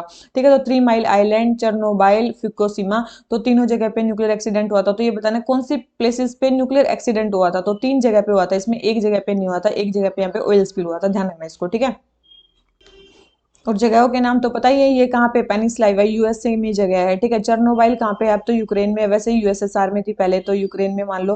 फ्यूकुशिमा कहाँ पे है, जापान में। ठीक है, ध्यान रखना इसको। तो और ये तो मेक्सिको में दे ही रखा है। तो क्वेश्चन नंबर 64 आंसर हो जाता है सी। आ जाते हैं क्वेश्चन नंबर 65 पे। 65 हमें किसके बारे में बोल रहा है, ओशन एसिडिफिकेशन के बारे में। पढ़ लो भाई। सबसे पहले बोले ocean acidification is the detrimental to coral reef. देखो ओशन एसिडिफिकेशन बिल्कुल भाई किसके लिए डेट्रीमेंटल होती है, कोरल रीफ के लिए बिल्कुल डेट्रीमेंटल होती है। सेकंड बोल रहे हैं अगर एसिडिफिकेशन बढ़ जाती है तो उससे कैल्शियम कार्बोनेट के बनने का जो रेट है कोरल रीफ्स का वो कम हो जाता है, जिससे जो मतलब कोरल रीफ्स किससे बनी होती है, कैल्शियम कार्बोनेट से बनी होती है। अगर उसी का रेट कम हो जाएगा तो एसिडिफिकेशन बढ़ने से तो बिल्कुल वो क्या हो जाएंगे, वो कोरल रीफ्स के लिए डेट्रीमेंटल होगा। तो ये स्टेटमेंट भी बिल्कुल सही है। तो इसका मतलब फर्स्ट स्टेटमेंट भी सही है, सेकंड स्टेटमेंट भी सही है, और दोनों ही जो क्या है, एक मिनट, और दोनों ही क्या है, इसका करेक्ट एक्सप्लेनेशन भी है, फर्स्ट का करेक्ट एक्सप्लेनेशन है। तो इसका आंसर हमारा क्या हो जाता है, ए। आसान सा क्वेश्चन था। आ जाते हैं अपने नेक्स्ट क्वेश्चन पे। नेक्स्ट क्वेश्चन है हमारा क्वेश्चन नंबर 66। ठीक है, क्वेश्चन नंबर 66 हमें क्या बोलता है, क्वेश्चन नंबर 66 है हमारा महिला सम्मान सेविंग सर्टिफिकेट्स के बारे में। देख लो भाई क्या है, बोल रहे कि कोई भी विमेन महिला सम्मान अकाउंट खोल सकती है अपने लिए या फिर अपनी छोटी बच्ची के लिए, बिल्कुल खोल सकती है भाई। सेकंड बोल रहे हैं मिनिमम इन्वेस्टमेंट जो करोगे इसमें 5 नहीं, मिनिमम 1000 रुपये आप इसमें जमा कर सकते हो, पहली बात। और दूसरी चीज बोल रहे हैं मैक्सिमम इन्वेस्टमेंट आप 10 लाख नहीं 2 लाख तक आप इसमें इन्वेस्ट कर सकते हो, ध्यान रखना, मैक्सिमम 2 लाख तक। ठीक है, ध्यान रखना, ये स्टेटमेंट हमें गलत दे रखी है। थर्ड बोल रहे हैं there is tax exemption available on interest earn from scheme. याद रखना इसमें कोई टैक्स एग्जेम्पशन की बात नहीं की, अभी तक तो नहीं की गई है। ठीक है, ध्यान रखना, जब ये स्कीम आई है, जब तक ये क्वेश्चन आया तो वहां तब तक टैक्स एग्जेम्पशन की बात नहीं की गई है, कोई भी इंटरेस्ट अर्न मतलब इस पे नहीं है। ठीक है, टैक्स एग्जेम्पशन की बात नहीं की गई है। फोर्थ बोल रहे अकाउंट होल्डर 1 साल के बाद ही, मतलब जो अकाउंट ओपनिंग के 1 साल के बाद ही 40% को विड्रॉ कर सकता है अपने अकाउंट को, बिल्कुल 40% तक विड्रॉ कर सकता है। और 2 साल की ही ये लगभग स्कीम है, 2 ईयर्स के लिए ही ये लगभग स्कीम है। और किस मिनिस्ट्री की स्कीम है, बहुत इंपॉर्टेंट है। अब बताओ भाई ये यहाँ पे मिनिस्ट्री कौन सी होगी, अपने मन में सोचो इसकी मिनिस्ट्री कौन सी होगी। ठीक है, याद रखना ये मिनिस्ट्री ऑफ फाइनेंस ने रिलीज की है। ठीक है, किस मिनिस्ट्री की स्कीम है, ये मिनिस्ट्री ऑफ फाइनेंस की स्कीम है। 2023 के बजट में इसको रिलीज किया था, 2 साल के लिए मैंने बताया, अभी 2 साल की इसकी वो है, तो 2023 से 25 के बीच में ये रिलीज किया। मेच्योरिटी इसकी 2 साल के बाद हो जाएगी। बता दिया मैंने कितना 7.5% के आसपास इसमें इंटरेस्ट रेट मिलेगा, लेकिन टैक्स एग्जेम्पशन की कोई बात नहीं की है। मैक्सिमम अमाउंट मिनिमम अमाउंट मैंने बता दिया आपको। तो क्वेश्चन नंबर 66 वुमेन एम्पावरमेंट के लिए, फाइनेंशियल इंक्लूजन के लिए ये सारी चीजें लिख सकते हो अगर आपको मीन्स के लिए इसमें लिखना है। तो क्वेश्चन नंबर 66 हमें क्या बताना है, 2 स्टेटमेंट सही है, 2 करेक्ट है, तो हमें बताने करेक्ट स्टेटमेंट। तो आपको दिख रहा है केवल first and fourth statement correct है और सेकंड एंड थर्ड स्टेटमेंट हमारी रॉन्ग है। तो आंसर हमारा क्या हो जाता है, बी। ठीक है, ये किसके बारे में, महिला सम्मान सेविंग सर्टिफिकेट के बारे में क्वेश्चन हो जाता है कंप्लीट। आ जाते हैं नेक्स्ट क्वेश्चन पे। क्योटो प्रोटोकॉल के बारे में बताना है। क्योटो प्रोटोकॉल बहुत इंपॉर्टेंट क्वेश्चन है, ये बहुत इंपॉर्टेंट क्वेश्चन है, ठीक है, ध्यान रखना इसको। सबसे पहले बोले हैं CDM, joint implementation, intended national determined contribution और इंटरनेशनल एमिशन ट्रेडिंग। जल्दी बताओ भाई, क्योटो प्रोटोकॉल के साथ कौन सा एसोसिएटेड है, या क्योटो प्रोटोकॉल में कौन सा बनाया गया था, ठीक है, क्योटो प्रोटोकॉल में कौन सा बनाया गया था, जल्दी बताओ। तो आपको पता होना चाहिए clean development mechanism, joint implementation और इंटरनेशनल एमिशन ट्रेडिंग, ये तीनों ही कहाँ पे बनाए गए थे, क्योटो प्रोटोकॉल में बनाए गए थे। लेकिन इंटेंडेड नेशनली डिटरमाइंड कंट्रीब्यूशन यहाँ पे नहीं बनाया गया था, तो ये अलग है। तो थर्ड स्टेटमेंट रॉन्ग है, थर्ड स्टेटमेंट हटा दो पहले तो, और 1, 2 एंड 4 कर दो, तो आंसर हमारा क्या हो गया, सी, ठीक है, इंपॉर्टेंट है ये। क्या है तो क्लीन डेवलपमेंट मैकेनिज्म, देखो मेनली क्योटो प्रोटोकॉल मेनली क्या हुआ था, ग्रीन हाउस गैसेस को कम करने के लिए था, कि भाई ग्रीन हाउस गैसेस को हम कम करेंगे। 1997 में ये एग्रीमेंट हुआ था, ये प्रोटोकॉल हुआ था। इसमें कंट्रीज को दो पार्ट्स में बांट दिया गया, दो टाइप की कंट्रीज बन गई, एक तो थी एनेक्स 1 कंट्रीज, एक non annex 1 countries. Annex 1 countries कौन सी थी, जिन्होंने बोला कि भाई ठीक है हम ग्रीन हाउस गैसेस को करेंगे, इन्होंने मतलब ओब्लिगेशन मान लिया कि ठीक है हम ग्रीन हाउस गैसेस को कम करेंगे, ठीक है, इन्होंने ओब्लिगेशन को मान लिया कि हम ग्रीन हाउस गैसेस को कम करेंगे और उसके लिए उसमें इन्वेस्टमेंट वगैरह भी करेंगे। कुछ थी non annex 1 countries. Non annex 1 country क्या थी, जिन्होंने ओब्लिगेशन को नहीं माना, कि हम नहीं मान रहे कि हम कम नहीं करेंगे, लेकिन हम क्लीन डेवलपमेंट मैकेनिज्म कर सकते हैं, हम क्लीन डेवलपमेंट मैकेनिज्म कर सकते हैं। अब ये क्लीन डेवलपमेंट मैकेनिज्म क्या है, क्लीन डेवलपमेंट मैकेनिज्म है कि भाई इसमें होता है ना कि कोई भी कंट्री जिसको मान लो ग्रीन हाउस गैस रिड्यूस करनी है, वो अपने कंट्री में नहीं करेगा, वो क्या करेगा, किसी डेवलपिंग कंट्री की हेल्प कर देगा उसको कम करने में, ठीक है, किसी डेवलपिंग कंट्री की हेल्प कर देगा, मतलब कोई चीज कम करने में। मान लो कि सोलर पावर लगानी है, तो किसी डेवलपिंग कंट्री में मतलब वहां पे सोलर पावर को कम कर देगा, उसको बोलते हैं क्लीन डेवलपमेंट मैकेनिज्म। जब कोई डेवलप्ड कंट्री या जो एनेक्स 1 कंट्री किसी एनेक्स 2 कंट्री की या नॉन एनेक्स कंट्री की हेल्प करती है, ठीक है, तो याद रखना उसको क्या बोलते हैं, मतलब एनेक्स 1 एनेक्स 2 छोड़ो, कोई भी डेवलप्ड कंट्री जब डेवलपिंग कंट्री की मान लो हेल्प करती है क्लाइमेट फ्रेंडली प्रैक्टिसेस में, तो उसको बोलते हैं क्या, क्लीन डेवलपमेंट मैकेनिज्म। फिर ज्वाइंट इंप्लीमेंटेशन, ज्वाइंट इंप्लीमेंटेशन का मतलब क्या होता है, कोई भी दो कंट्री मिलके अगर किसी क्लाइमेट मतलब फ्रेंडली या ग्रीन हाउस गैसेस को कम करने के लिए कोई चीज करती है, तो उसको बोलते हैं ज्वाइंट इंप्लीमेंटेशन। कुछ कंट्रीज जो नहीं कर पाती, मान लो कि कुछ कंट्रीज जो मतलब एमिशन कम नहीं कर पा रही है, कुछ नहीं कर पा रही है और कुछ कर पा रही है, तो जो कर पा रही हैं वो क्या बनाती हैं, कुछ कार्बन क्रेडिट्स बना लेती हैं, ठीक है, कार्बन क्रेडिट, तो उसमें ट्रेडिंग करने लग जाते हैं कि जो जो कम नहीं कर रही हैं, जो ग्रीन हाउस गैसेस को कम नहीं कर रही है, वो उससे क्या कर लेंगे, क्रेडिट खरीद लेंगी, वो पैसा क्रेडिट्स में लगाएंगी, ना कि ग्रीन हाउस गैसेस को कम करने में। उसको बोलते हैं इंटरनेशनल एमिशन ट्रेडिंग, ठीक है। तो ये सारी चीजें क्योटो में आई थी, clean development mechanism, joint implementation, international emission trading. लेकिन इंटेंडेड नेशनली डिटरमाइंड कंट्रीब्यूशन जो थी, ये पेरिस एग्रीमेंट का पार्ट थी, यहाँ का नहीं था, ठीक है। तो ये थर्ड स्टेटमेंट हमारी रॉन्ग है। तो थर्ड स्टेटमेंट रॉन्ग है, first second and third, first second and fourth हमारी करेक्ट है, तो हमारा आंसर क्या हो जाता है, सी, ठीक है। तो ये क्वेश्चन हो गया हमारा कंप्लीट। आ जाते हैं क्वेश्चन नंबर 67 हो गया कंप्लीट। आ जाते हैं क्वेश्चन नंबर 68 पे। क्वेश्चन नंबर 68 हमें क्या बोलता है, कौन से जो ये दिए गए ऊपर फैक्टर्स ऐसे हैं जिससे पॉपुलेशन इंक्रीज होगी, पॉपुलेशन डेंसिटी कहीं की इंक्रीज होगी, इंक्रीज करनी है, ठीक है। देखो कहीं की पॉपुलेशन नेटेलिटी, कहीं पे अगर ज्यादा बर्थ हो रहे हैं तो वो भी क्या होगी, नेटेलिटी का मतलब क्या होता है, बर्थ। अगर कहीं पे ज्यादा बर्थ हो रहे हैं तो उससे क्या होगी, पॉपुलेशन इंक्रीज होगी, बिल्कुल होगी। मोर्टेलिटी, अगर कहीं पे डेथ हो रही है बहुत ज्यादा, तो उससे उससे क्या होगा, उससे उससे तो बिल्कुल भी पॉपुलेशन डेंसिटी इंक्रीज नहीं होगी, उससे पॉपुलेशन डेंसिटी क्या होगी, डिक्रीज होगी। थर्ड बोल रहे हैं इमाइग्रेशन, अगर कहीं पे कहीं बाहर से कोई आके रह रहा है, इमाइग्रेट कर रहा है, तो उससे भी पॉपुलेशन डेंसिटी क्या होती है, इंक्रीज ही होती है, बिल्कुल इससे भी इंक्रीज होगी। तो फर्स्ट से इंक्रीज होगी, थर्ड से इंक्रीज होगी, सेकंड से इंक्रीज नहीं होगी।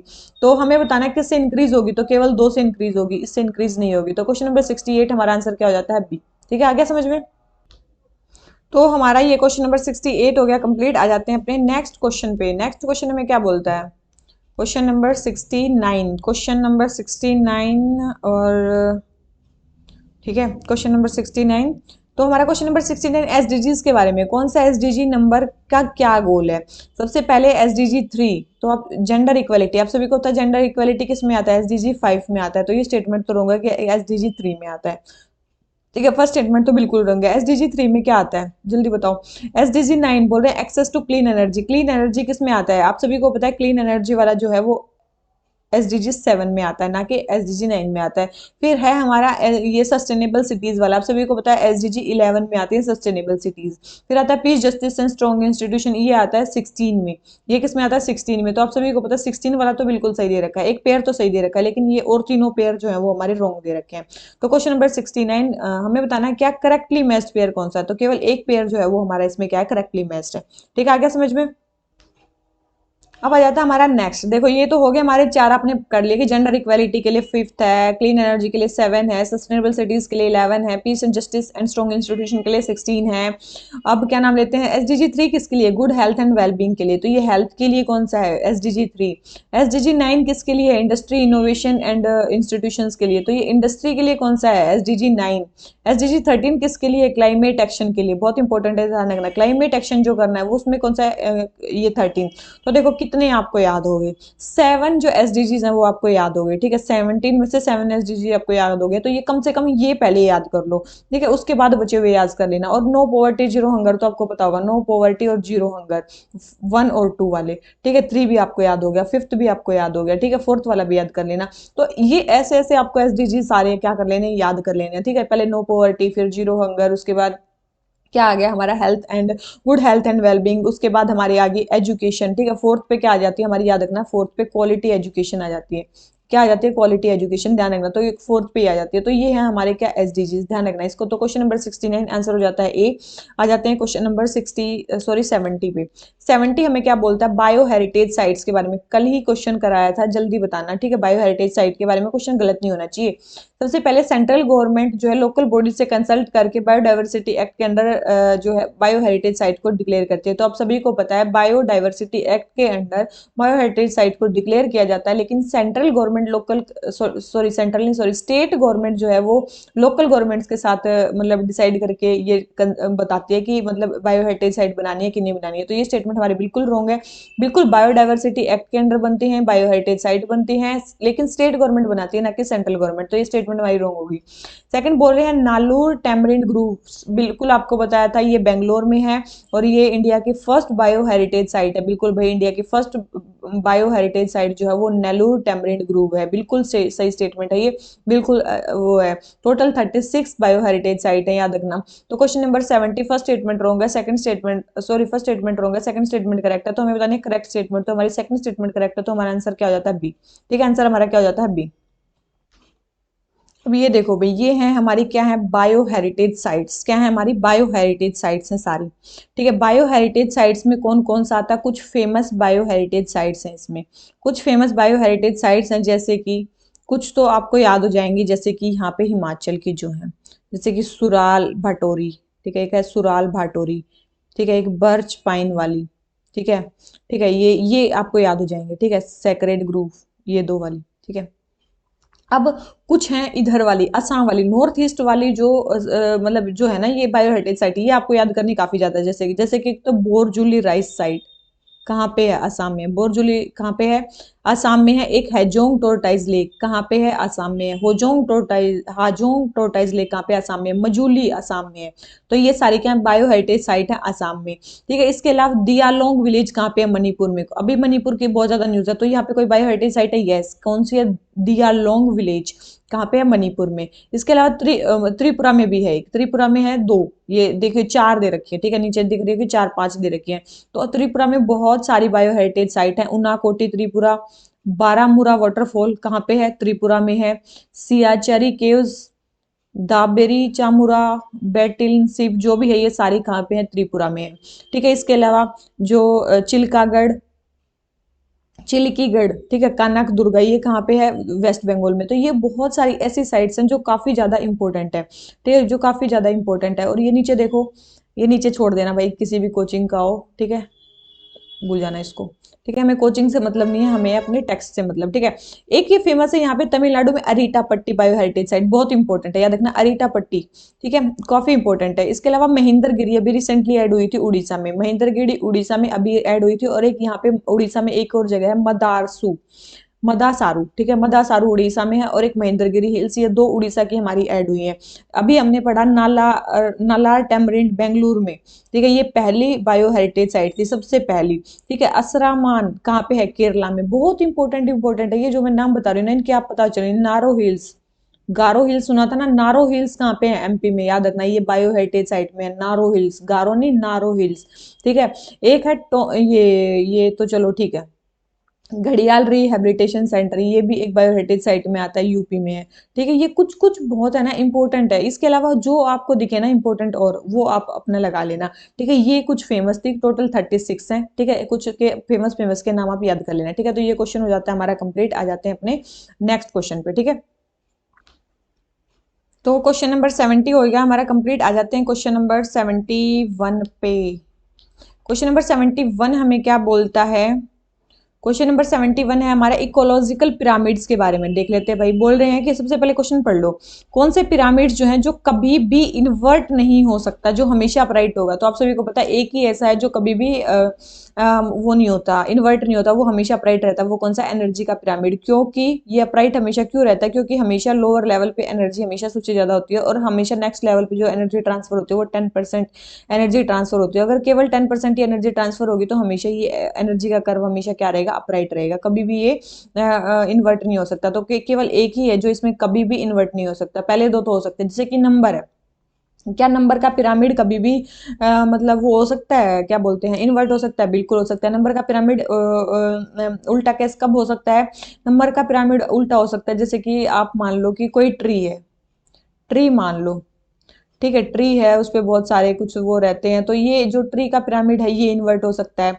ठीक है, ठीक है, इस पे बहुत सारे मान लो कि ये कुछ भी कीड़े मकोड़े बैठते हैं, फिर उनको कौन खा लेते हैं? उनको बर्ड्स खा लेते हैं। तो ये सारे बहुत सारे बर्ड्स होते हैं, तो ये जो है ये इन्वर्टेड है। तो इन्वर्टेड आपने देख लिया। बायोमास का पिरामिड इन्वर्ट कहाँ पे होता है? एक्वेटिक इकोसिस्टम में, आपको पता होगा। बायोमास, फाइटोप्लैंक्टन्स का बायोमास बहुत कम होता है, फिर और जू प्लैंक्टन्स का मास थोड़ा उससे ज्यादा होता है, फिर आती हैं फिशेस, फिर आती हैं लार्ज फिशेस, तो इनका बायोमास भी इन्वर्टेड होता है। तो ये दोनों तो इन्वर्ट हो सकते हैं, बायो नंबर का पिरामिड भी और बायोमास का भी। क्या एनर्जी का हो सकता है? कभी नहीं हो सकता। तो ये थर्ड स्टेटमेंट केवल करेक्ट है, फर्स्ट एंड सेकंड स्टेटमेंट तो रॉन्ग है, क्योंकि ये तो इन्वर्ट हो सकते हैं।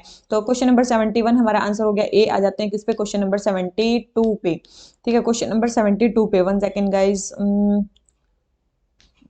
क्वेश्चन नंबर 2, मेरे ख्याल से स्क्रीन चेंज हो गई है। गैशियस न्यूट्रिएंट साइकिल के बारे में बताना है। गैशियस कौन से? केवल हमसे दो ही चीजें पूछी हैं गैशियस। एक होते हैं सेडिमेंट्री साइकिल, न्यूट्रिएंट साइकिल, एक तो सेडिमेंट्री, एक होता है गैशियस। गैशियस कौन सा है ये बोल रहे हैं। आप सभी को पता है भाई कि क्या पता है कि नाइट्रोजन और कार्बन, ये दोनों क्या है? नाइट्रोजन और कार्बन, ये क्या है? गैशियस साइकिल है। और सल्फर और फॉस्फोरस, ये कौन सी साइकिल है? ये हमारी सेडिमेंट्री साइकिल में आते हैं। तो आप सभी को पता है। तो क्वेश्चन नंबर 72 का आपको सभी को पता है केवल दो हैं जो गैशियस हैं, वो कौन से हैं? नाइट्रोजन और कार्बन। ठीक है, ये गैशियस साइकिल है, और सल्फर और फॉस्फोरस ये हमारी सेडिमेंट्री साइकिल में आते हैं। ठीक है, क्वेश्चन हो जाता है कंप्लीट। आ जाते हैं अपने नेक्स्ट क्वेश्चन पे। नेक्स्ट क्वेश्चन हमें क्या बोलता है? नेक्स्ट क्वेश्चन है हमारा, the earth is currently believe to be undergoing sixth mass extension. ऐसा माना जा रहा है कि जो हमारी अर्थ है वो सिक्स्थ मास एक्सटेंशन हो रहा है अर्थ का। तो आप सभी को पता है बिल्कुल 5 मास एक्सटेंशन पहले हो चुके हैं, ये सिक्स्थ मास एक्सटेंशन है। सेकंड बोल रहे हैं the current species extinction rate are estimated to be several time faster than in pre human times. Pre human time से अभी का जो एक्सटिंक्शन रेट है वो बहुत ज्यादा, बिल्कुल ये सबसे ज्यादा। तो दोनों ही स्टेटमेंट करेक्ट है, हमें बताने करेक्ट स्टेटमेंट। तो दोनों ही स्टेटमेंट हमारी इसके बारे में क्या है? बिल्कुल करेक्ट है। आप सभी को पता है कि जो पहले वो हुए थे, क्या बोलते हैं, एक्सटिंक्शन हुए थे, वो अलग अलग टाइम पे हुए थे। जैसे कि अलग अलग टाइम पे हुए थे, जैसे कि सबसे पहले ओर्डोविशियन टाइम। ठीक है, सबसे पहले हुआ था ओर्डोविशियन टाइम पे हुआ था। ठीक है, यहाँ पे ऐसा माना जाता है कि इंटेंस आइस एज के कारण शायद ये हो गया होगा। फिर हुआ हमारा डेवोनियन टाइम पे। ठीक है, डेवोनियन टाइम पे ऐसे शायद ऑक्सीजन का लेवल काफी ज्यादा कम हो गया होगा। फिर हुआ हमारा परमियन पे। ठीक है, परमियन में हुआ हमारा। ठीक है, उसके बाद हुआ हमारा कहाँ पे? जुरासिक पीरियड में। जुरासिक पीरियड में हुआ हमारा। उसके बाद हुआ हमारा क्रिटेशियस में। ये 5 मास एक्सटेंशन हुए और अब हमारा होलोसीन में। अब हमारा चल रहा है होलोसीन, 6 मास एक्सटेंशन ये चल रहा है। ठीक है, अभी तक जो चल रहा है होलोसीन वाला चल रहा है। तो ओर्डोविशियन में जो हुआ, पहला था, फिर सेकंड डेवोनियन, फिर परमियन, फिर जुरासिक, फिर क्रिटेशियस। तो ये कई बार है ना सीक्वेंस भी लगाने आ जाते हैं कि पहला कौन सा हुआ, दूसरा कौन सा हुआ, तीसरा कौन सा हुआ, पहला मास एक्सटेंशन कौन सा था। तो ध्यान रखना। तो ये सारे मास एक्सटेंशन मैंने सीक्वेंस में लिख दिए हैं। तो अभी 6 चल रहा है, होलोसीन पीरियड का चल रहा है। तो क्वेश्चन नंबर 73 हमारा आंसर हो जाता है सी। आ जाते हैं क्वेश्चन नंबर 74 पे। हमें बताना है ग्रीन हाउस गैसेस के बारे में। कौन सी जो है वो ग्रीन हाउस गैसेस हैं? जल्दी बताओ भाई, जल्दी बताओ कौन सी ग्रीन हाउस गैसेस हैं। सबसे पहले कार्बन डाइऑक्साइड, थोड़ी देर पहले पढ़ा था। हाइड्रोफ्लोरोकार्बन भी ग्रीन हाउस पोटेंशियल इसका काफी ज्यादा है। इसके लिए क्या हुआ था? किगाली अमेंडमेंट, इसको रिड्यूस करने के लिए। ठीक है, किगाली अमेंडमेंट ध्यान रखना। फिर है मिथेन और नाइट्रस ऑक्साइड, सारे ही क्या है? ग्रीन हाउस गैसेज हैं। तो आंसर हमारा क्या हो जाता है? ए। तो क्वेश्चन नंबर 74 आंसर हो गया ए। आ जाते हैं किस पे? क्वेश्चन नंबर 75 पे। क्वेश्चन नंबर 75 काफी इंपॉर्टेंट क्वेश्चन है। One second. क्वेश्चन नंबर 75 हमारा काफी इंपॉर्टेंट क्वेश्चन है, किसके बारे में? ट्रैफिक के ऊपर है। Trade record analysis of flora and fauna and international commerce के बारे में बोल रहे हैं। ये एक wild life trade monitoring network है जो WWF और IUCN ने मिलकर एस्टेब्लिश किया है। तो जल्दी बताओ क्या ये इन्होंने किया है? जल्दी बताओ, जल्दी। बिल्कुल सही स्टेटमेंट है, ये WWF और IUCN ने मिलकर किया है। दूसरी चीज, ये लीगल और इलीगल ट्रेड दोनों को मॉनिटर करता है। तो बिल्कुल ये इलीगल और इलीगल दोनों ट्रेड्स को क्या करता है? मॉनिटर करता है। एक कोई ऐसा ऑर्गेनाइजेशन है जो केवल इलीगल ट्रेड को देखता है? जल्दी बताओ, कोई ऐसा ऑर्गेनाइजेशन जो केवल इलीगल ट्रेड को देखता है? बिल्कुल, साइट्स का नाम सुना होगा। कन्वेंशन ऑफ और international trade in endangered species का नाम सुना होगा। वो करता है केवल इलीगल ट्रेड में डील। ये लीगल और इलीगल दोनों ट्रेड में डील करता है। ट्रैफिक WWF और IUCN ने मिलकर इसको बनाया था। ठीक है, IUCN ने मिलकर बनाया था। इसके हेडक्वार्टर कहाँ पे है? यूके में। कहाँ पे? कैम्ब्रिज का नाम सुना होगा ना आपने। कैम्ब्रिज यूके में इसके हेडक्वार्टर है। ठीक है, याद रखना, बहुत इंपॉर्टेंट है। कैम्ब्रिज यूके में इसके हेडक्वार्टर। कब बना था ये? 1976 में बना है। बहुत इंपॉर्टेंट है, ईयर अब की बार। ठीक है, ध्यान रखना, एक तो क्वेश्चन आ जाएगा। 1976 में बना था, तो ये आपको पता चल गया। इसके अलावा मैंने बताया कि साइट जो है वो इलीगल ट्रेड में मतलब जो मेनली है वो डील करता है। मैंने बता दिया कि है convention for international trade in endangered species. ठीक है, फोर्स में कब आया था ये? 1975 में फोर्स में आया था। इसके हेडक्वार्टर्स कहाँ पे है? स्विट्जरलैंड में। जेनेवा स्विट्जरलैंड में इसके हेडक्वार्टर है। याद रखना, किसके साइट्स के? बहुत इंपॉर्टेंट है, ये ध्यान रखना। तो क्वेश्चन नंबर, और दोनों ट्रैफिक और साइट्स मिलकर ही काम करते हैं, ऐसा नहीं है कि दोनों अलग अलग है, लगभग मिलकर काम करते हैं। कोऑर्डिनेटेड एक्टिविटीज होती है इनकी। तो क्वेश्चन नंबर 75 दोनों ही स्टेटमेंट सही है। हमारा आंसर क्या हो गया? सी, क्योंकि पूछा था करेक्ट स्टेटमेंट। ठीक है, तो ये क्वेश्चन हो जाता है हमारा कंप्लीट। आ जाते हैं नेक्स्ट क्वेश्चन पे। गोल्डी लॉक इकोनॉमी क्या होता है? Goldilocks zone, goldilocks economy क्या होती है? गोल्डी लॉक जोन, जल्दी बताओ भाई। ये क्वेश्चन गलत नहीं होना चाहिए किसी का भी, प्लीज। अभी ये क्वेश्चन गलत करोगे तो फिर अब क्या ही ठीक करोगे पेपर में। देखिए, जल्दी बताओ इसका क्या? गोल्डी लॉक इकोनॉमी क्या होती है? जल्दी बताओ। गोल्डी लॉक इन सब में से क्या होती है? जहां ऐसी स्टेट जहां पे इकोनॉमी ना तो बहुत ज्यादा एक्सपेंड कर रही है, ना बहुत ज्यादा कॉन्ट्रैक्ट कर रही है, लार्ज मार्जिन से, मतलब जो मीडियम रहे उसको बोलते हैं। एक्सट्रीम्स पे कोई चीज ना जाए उसको बोलते हैं गोल्डी लॉक जोन। जैसे कि हमारी अर्थ है, वो सन के गोल्डी लॉक जोन में है। सन के गोल्डी लॉक जोन में है, मतलब क्या है? ऐसे जगह पे प्रेजेंट है, मतलब सन के ऐसे जगह पे प्रेजेंट है जहां पे अगर वो थोड़ी आगे होती, मतलब और आगे होती, तो जो वाटर है, तो जो हमारा वाटर है वो फ्रीज हो जाता। और अगर हमारी अर्थ थोड़ी उससे पहले होती तो अर्थ का क्या बन जाता? वाटर का क्या बन जाता? वेपर बन जाता। तो केवल यही जोन है जहाँ पे जो वाटर है वो लिक्विड में रह सकता है। तो ये अर्थ का क्या है? गोल्डी लॉक जोन है, जहाँ पे केवल लिक्विड में पानी ही पाया जा सकता है। तो ये चीज है। ठीक है, तो जो अर्थ है वो हमारे सन के गोल्डी लॉक जोन में। इसी तरह से इकोनॉमी का गोल्डी लॉक जोन क्या हो सकता है? जहाँ पे बहुत ज्यादा ही, मतलब या तो इकोनॉमी बहुत ज्यादा भी एक्सपेंड ना कर रही हो या बहुत ज्यादा भी कॉन्ट्रैक्ट ना कर रही हो, उसको बोलते हैं गोल्डी लॉक इकोनॉमी। तो क्वेश्चन नंबर 76 आंसर हो जाता है बी। आ जाते हैं किस पे? क्वेश्चन नंबर 77 पे। ठीक है, ये हो गया क्वेश्चन नंबर 76। 77 पे आ जाते हैं केमिकल ऑक्सीजन डिमांड। कल हमने पढ़ी थी biological oxygen demand. Biological oxygen demand क्या होती है? ऑर्गेनिक सब्सटेंस की पोल्यूशन को बताने के लिए, मतलब या करने के लिए जो बायोलॉजिकल ऑर्गेनिजम्स को ऑक्सीजन की नीड होती है उसको बोलते हैं biological oxygen demand. Chemical oxygen demand क्या होगी? इनऑर्गेनिक सब्सटेंसेस को डाइल्यूट करने के लिए जो हमें उसकी रिक्वायरमेंट होगी उसको बोलते हैं केमिकल ऑक्सीजन डिमांड। तो ये अमाउंट ऑफ ऑक्सीजन होती है जो हमें ऑर्गेनिक या फिर मेन बात है इनऑर्गेनिक मटेरियल्स का ऑक्सीडेशन करने के लिए, ब्रेक डाउन करने के लिए जो रिक्वायरमेंट होती है उसको बोलते हैं chemical oxygen demand. Inorganic pollution को शो करती है कि पानी में कितनी टर्बिडिटी है, कितना पोल्यूशन, उसको ये शो करते हैं केमिकल ऑक्सीजन डिमांड। तो क्वेश्चन नंबर 77 हमारा आंसर हो गया बी। तो आप एक बात बताओ, जितना बायोलॉजिकल ऑक्सीजन डिमांड ज्यादा उतना पोल्यूटेड वाटर ज्यादा, और उस पोल्यूटेड वाटर में किसका कंटेंट ज्यादा? ऑर्गेनिक सब्सटेंस का कंटेंट ज्यादा। और जितनी केमिकल ऑक्सीजन डिमांड ज्यादा है, इसका मतलब उतना भी उसमें भी पोल्यूशन ज्यादा है, लेकिन उसमें कौन सा पोल्यूशन ज्यादा है? इनऑर्गेनिक पोल्यूशन ज्यादा है। याद रखना, उसमें कौन सा पोल्यूशन ज्यादा है? इनऑर्गेनिक पोल्यूशन ज्यादा, ध्यान रखना। तो क्वेश्चन नंबर 77 आंसर हो गया बी। आ जाते हैं नेक्स्ट क्वेश्चन पे।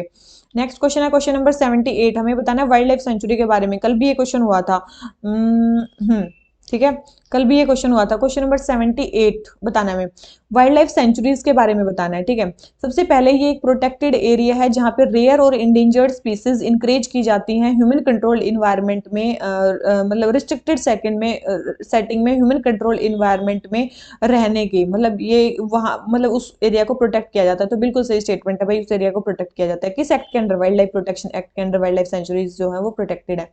सेकंड बोल रहे ह्यूमन एक्टिविटीज जो है जो भी है, हैं अलाउ होती है सेंचुरीज में, आप सभी को पता है भाई ह्यूमन एक्टिविटीज यहाँ पे अलाउज होती हैं, जबकि जो नेशनल पार्क है वहाँ पे अलाउड नहीं होती। ठीक है, ध्यान रखना। और एक आपने सुना था बायोस्फीयर रिजर्व। बायोस्फीयर रिजर्व में तो तीन उसमें बांट दिया जाता है, एक होता है कोर जोन, फिर होता है बफर जोन, फिर होता है ट्रांजिशन जोन। तो ट्रांजिशन जोन में तो सारी एक्टिविटी अलाउ होती है, बफर जोन में थोड़ी सी कम लिमिटेड रिस्ट्रिक्टेड अलाउ होती है, लेकिन जो कोर जोन होता है वहाँ पे अलाउड नहीं होती एक्टिविटीज। ठीक है, तो ये वाइल्ड लाइफ सेंचुरी में तो अलाउ होती है। तो फर्स्ट एंड सेकंड दोनों ही स्टेटमेंट सही है, तो हमें पता नहीं करेक्ट स्टेटमेंट, तो करेक्ट तो दोनों ही सही है, तो हमारा आंसर क्या हो जाता है सी। ठीक है, तो मेरे को बताना, आजकल मैंने एक चीज बताई थी कि सबसे बड़ी वाइल्ड लाइफ सेंचुरी कौन सी है और सबसे छोटी वाइल्ड लाइफ सेंचुरी कौन सी है, मेरे को बताना जल्दी से। चलो छोटी मैंने बता दिया, बोर टाइगर रिजर्व सबसे छोटी वाइल्ड लाइफ सेंचुरी है, और मेरे को सबसे बड़ी वाइल्ड लाइफ सेंचुरी बताना कहाँ पे है। ठीक है, तो क्वेश्चन नंबर ये वाला क्वेश्चन नंबर 78 हो जाता है हमारा कंप्लीट। आ जाते हैं क्वेश्चन नंबर 79 पे। अल्फा बीटा और गामा बायोडाइवर्सिटी क्या होती है भाई, ये क्वेश्चन प्लीज कर देना, ठीक है, गलत मत करना कोई भी। ठीक है, तो हमें बतानी है अल्फा बायोडाइवर्सिटी, बीटा डाइवर्सिटी और गामा डाइवर्सिटी में क्या डिफरेंस है, जल्दी बताना, जल्दी बताओ। तो हमारा इसका आंसर क्या हो गया, अल्फा डाइवर्सिटी स्पीसीज रिचनेस किसी पर्टिकुलर इकोसिस्टम में, उसको क्या बोलते हैं, अल्फा डाइवर्सिटी। बीटा बायोडाइवर्सिटी क्या होती है, बिटवीन द इकोसिस्टम कितनी मतलब डाइवर्सिटी, उसको बोलते हैं बीटा डाइवर्सिटी। गामा पूरे इकोसिस्टम में कितनी, टोटल बायोडाइवर्सिटी एंटायर रीजन में कितने, उसको क्या बोलते हैं, गामा। ठीक है, तो सेकंड एंड थर्ड हमारी रॉन्ग दे रखी है, फर्स्ट स्टेटमेंट सही दे रखी है। तो हमें क्या बतानी है, करेक्टली मैच्ड कौन सी है, केवल एक ही करेक्टली मैच्ड है, तो हमारा आंसर क्या हो गया, ए। तो आसान सा क्वेश्चन था, क्वेश्चन नंबर 79 आंसर हो गया ए। आ जाते हैं क्वेश्चन नंबर 80 पे। हमें बताना है रेडियो एक्टिव पोल्यूशन के बारे में। देख लेते हैं सबसे पहले, radioactive waste can be gaseous, liquid और solid form and can vary in their level of radioactivity. आप सभी को बताइए सारी चीजें हो सकती हैं, रेडियो एक्टिव वेस्ट गैसियस भी हो सकता है, लिक्विड भी हो सकता है, सॉलिड भी हो सकता है, और उसके रेडियो एक्टिविटी चेंज मतलब लेवल उसका अलग वेरी कर सकता है। Radioactive waste can remain radioactive for a few hours to hundreds of thousands of year. बिल्कुल आप सभी को पता है, कल ही मैंने बताया था, जैसे कि क्या बोलते हैं कार्बन डेटिंग, उसमें कार्बन 14 आइसोटोप का यूज होता है। ये रेडियो एक्टिव आइसोटोप है कार्बन का, और ये रेडियो एक्टिव है, तो इसकी हाफ लाइफ कितने 5730 ईयर्स है अप्रोक्स। ठीक है, तो मैंने कल बताया, कल मैंने पूछा भी था भाई, किसी ने बताया ही नहीं कि कितना मतलब कितनी हाफ लाइफ है कार्बन 14 की। ठीक है, लगभग इतनी उनकी हाफ लाइफ है, तो ये चीज ध्यान रखना, तो इतने साल भी इनकी हाफ लाइफ होती है। ठीक है, इसीलिए कार्बन डेटिंग मतलब जो लिविंग ऑर्गेनिज्म उनकी एज को पता करने में मतलब यूज होता है कार्बन डेटिंग मेथड। ठीक है, जिसमें कार्बन 14 का यूज किया जाता है। तो रेडियो एक्टिव वेस्ट की कुछ आर से लेकर कुछ थाउजेंड्स ऑफ ईयर तक भी हाफ लाइफ हो सकती है, या फिर रेडिएक्टिव रह सकते हैं, बिल्कुल रह सकते हैं। तो फर्स्ट स्टेटमेंट सही, सेकंड स्टेटमेंट सही, तो हमें बताने करेक्ट स्टेटमेंट, करेक्ट तो दोनों ही स्टेटमेंट सही है इसके बारे में। तो क्वेश्चन नंबर 80 हमारा आंसर हो गया सी। आ जाते हैं क्वेश्चन नंबर 81 पे। 1 सेकेंड। ठीक है, क्वेश्चन नंबर 81 हमें क्या बोलता है, क्वेश्चन नंबर 81 है हमारा स्प्रिंग शॉक के बारे में। जल्दी बताओ स्प्रिंग शॉक का मतलब क्या होता है, स्प्रिंग शॉक का मतलब क्या होता है, जल्दी बताओ भाई, स्प्रिंग शॉक का मतलब क्या होता है, जल्दी बताओ, जल्दी बताओ। स्प्रिंग शॉक को एसिड शॉक भी बोलते हैं, याद रखना। तो ये क्या होता है, एसिडिफिकेशन, जब स्नो की मेल्टिंग के कारण या आइस जो है मतलब अगर पिघल जाती है, उसके कारण जो एसिडिफिकेशन होता है, इंक्रीज इन एसिडिफिकेशन होता है, उसको बोलते हैं स्प्रिंग शॉक। बहुत इंपॉर्टेंट है, उसको क्या बोलते हैं, और मेनली सल्फ्यूरिक एसिड मतलब वहां से निकलता है, एसिडिटी जो बढ़ती है ना सल्फ्यूरिक एसिड के कारण बढ़ती है। तो ये एसिडिफिकेशन का इंक्रीज हो जाना स्नो के मेल्ट करने से, उसको बोलते हैं स्प्रिंग शॉक, या फिर एसिड शॉक भी वो इसको बोलते हैं, एसिड शॉक भी बोलते हैं, एसिड सर्ज या एसिड शॉक भी बोलते हैं।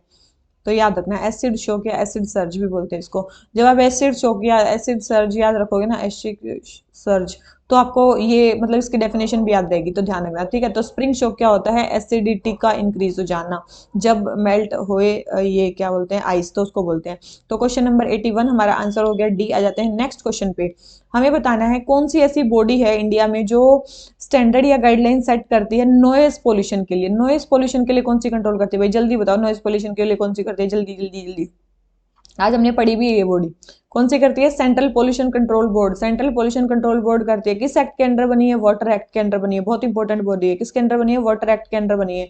काफी सारी लिमिट्स इसने सेट कर रखी है, इंडस्ट्रियल के लिए अलग, साइलेंट जोन के लिए अलग, ये अलग वो अलग। जैसे कि इंडस्ट्रियल जोन है, वहां पे मैक्सिमम जो दिन में मतलब आवाज हो सकती है वो 75 डेसिबल तक है, और रात में 70 डेसिबल तक है। कहाँ की बात चल रही है, केवल इंडस्ट्रियल एरिया की बात कर रही है। कमर्शियल एरियाज में कितनी है, कमर्शियल एरियाज में मैक्सिमम आवाज 65 मतलब डेसिबल तक हो सकती है, और अगर मतलब रात में बात करो 60 डेसिबल तक हो सकती है। ठीक है, और फिर मतलब ये थी कमर्शियल एरिया। फिर आगे रेजिडेंशियल एरिया। रेजिडेंशियल एरिया में कितनी आवाज हो सकती है? 55 डेसिबल से लेके 45 डेसिबल तक मतलब केवल आवाज हो सकती है।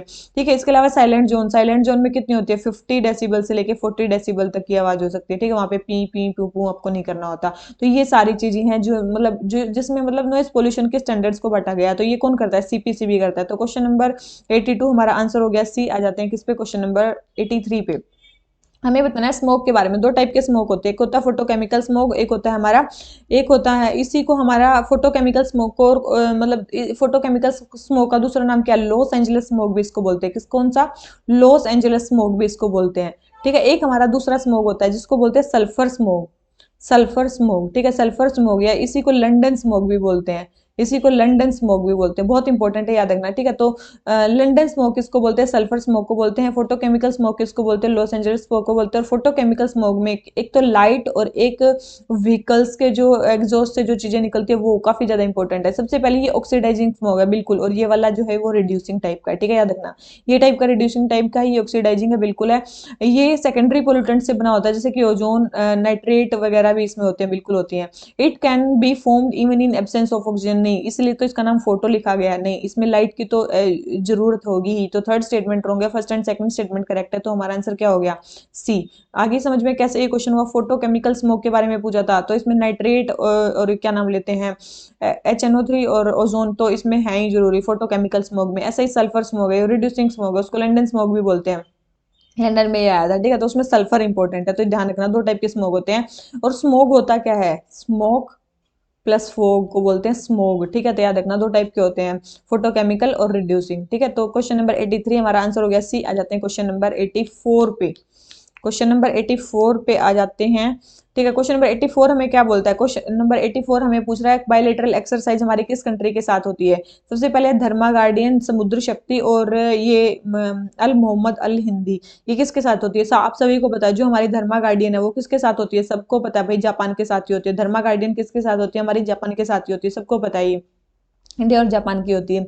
समुद्र शक्ति हमारी किसके साथ होती है? आप सभी को पता है फ्रांस के साथ नहीं होती। समुद्र शक्ति होती है हमारी इंडोनेशिया के साथ। इंडिया और इंडोनेशिया की जो एक्सरसाइज है वो समुद्र शक्ति।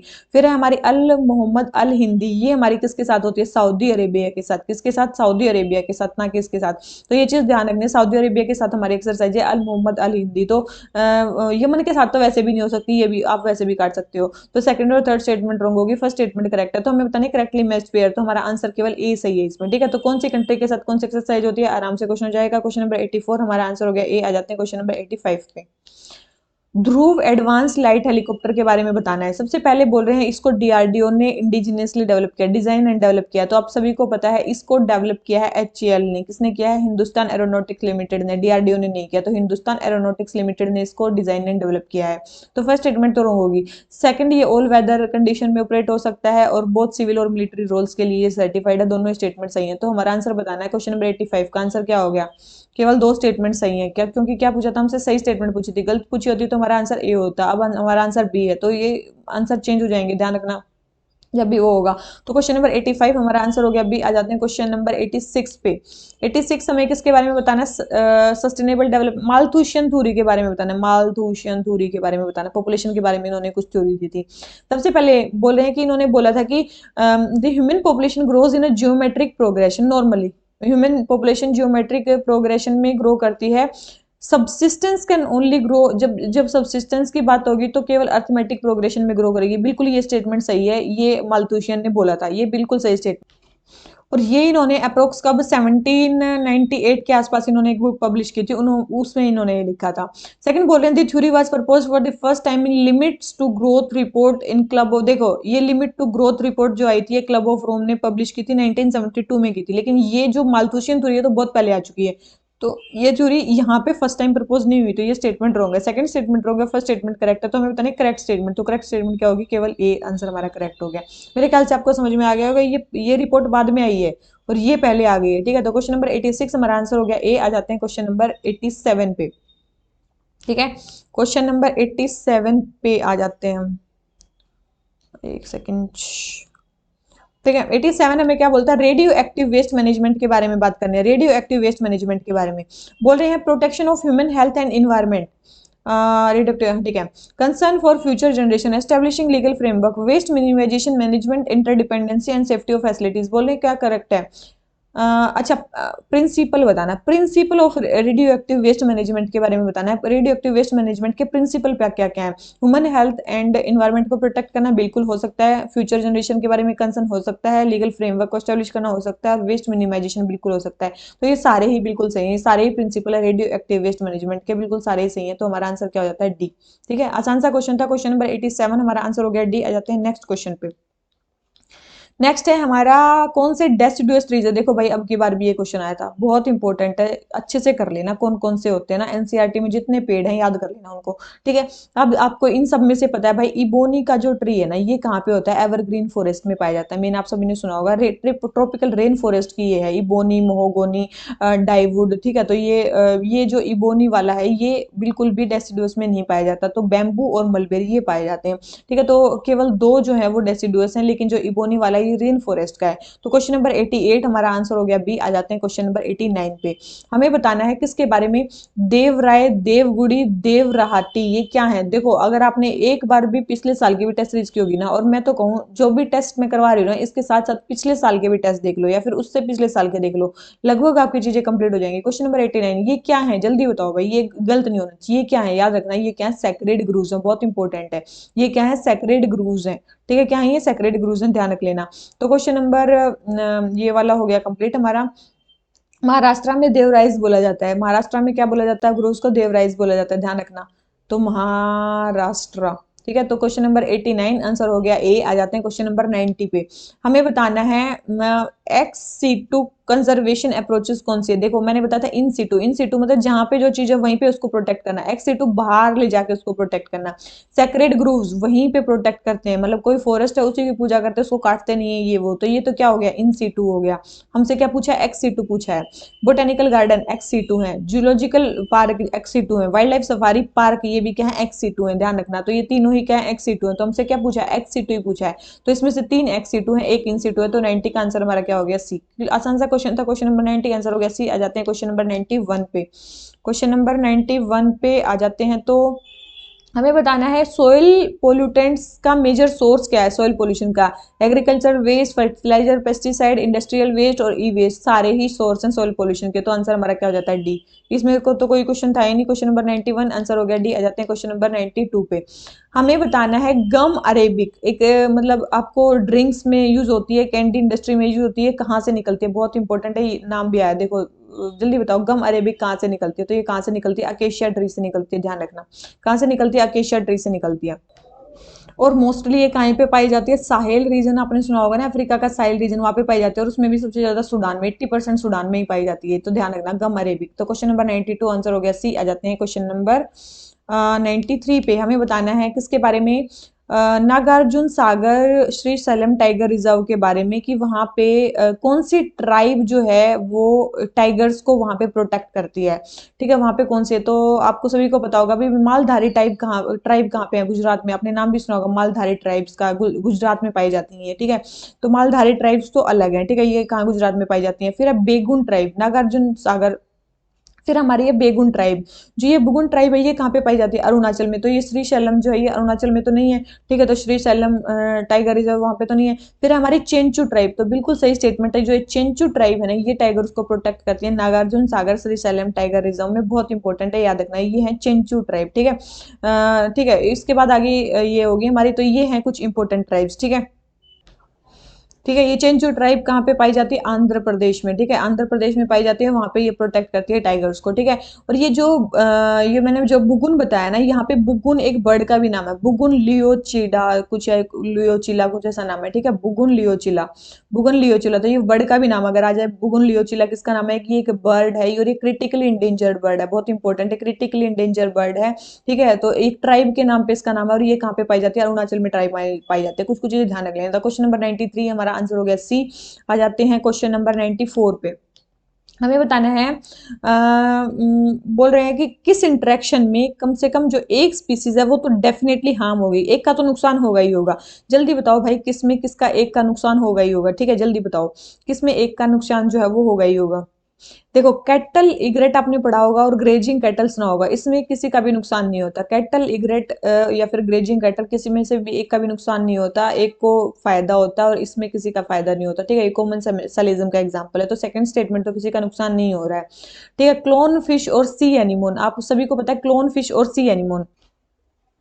तो क्लोन फिश और सी एनिमोन, ये इसमें क्या होता है, सिम्बायोटिक रिलेशनशिप होता है। इनमें क्या होता है, सिम्बायोटिक रिलेशनशिप होता है। तो ये स्टेटमेंट तो बिल्कुल गलत है कि भाई, ये भी गलत है कि मतलब इनमें सिम्बायोटिक होता है तो दोनों का फायदा होता है।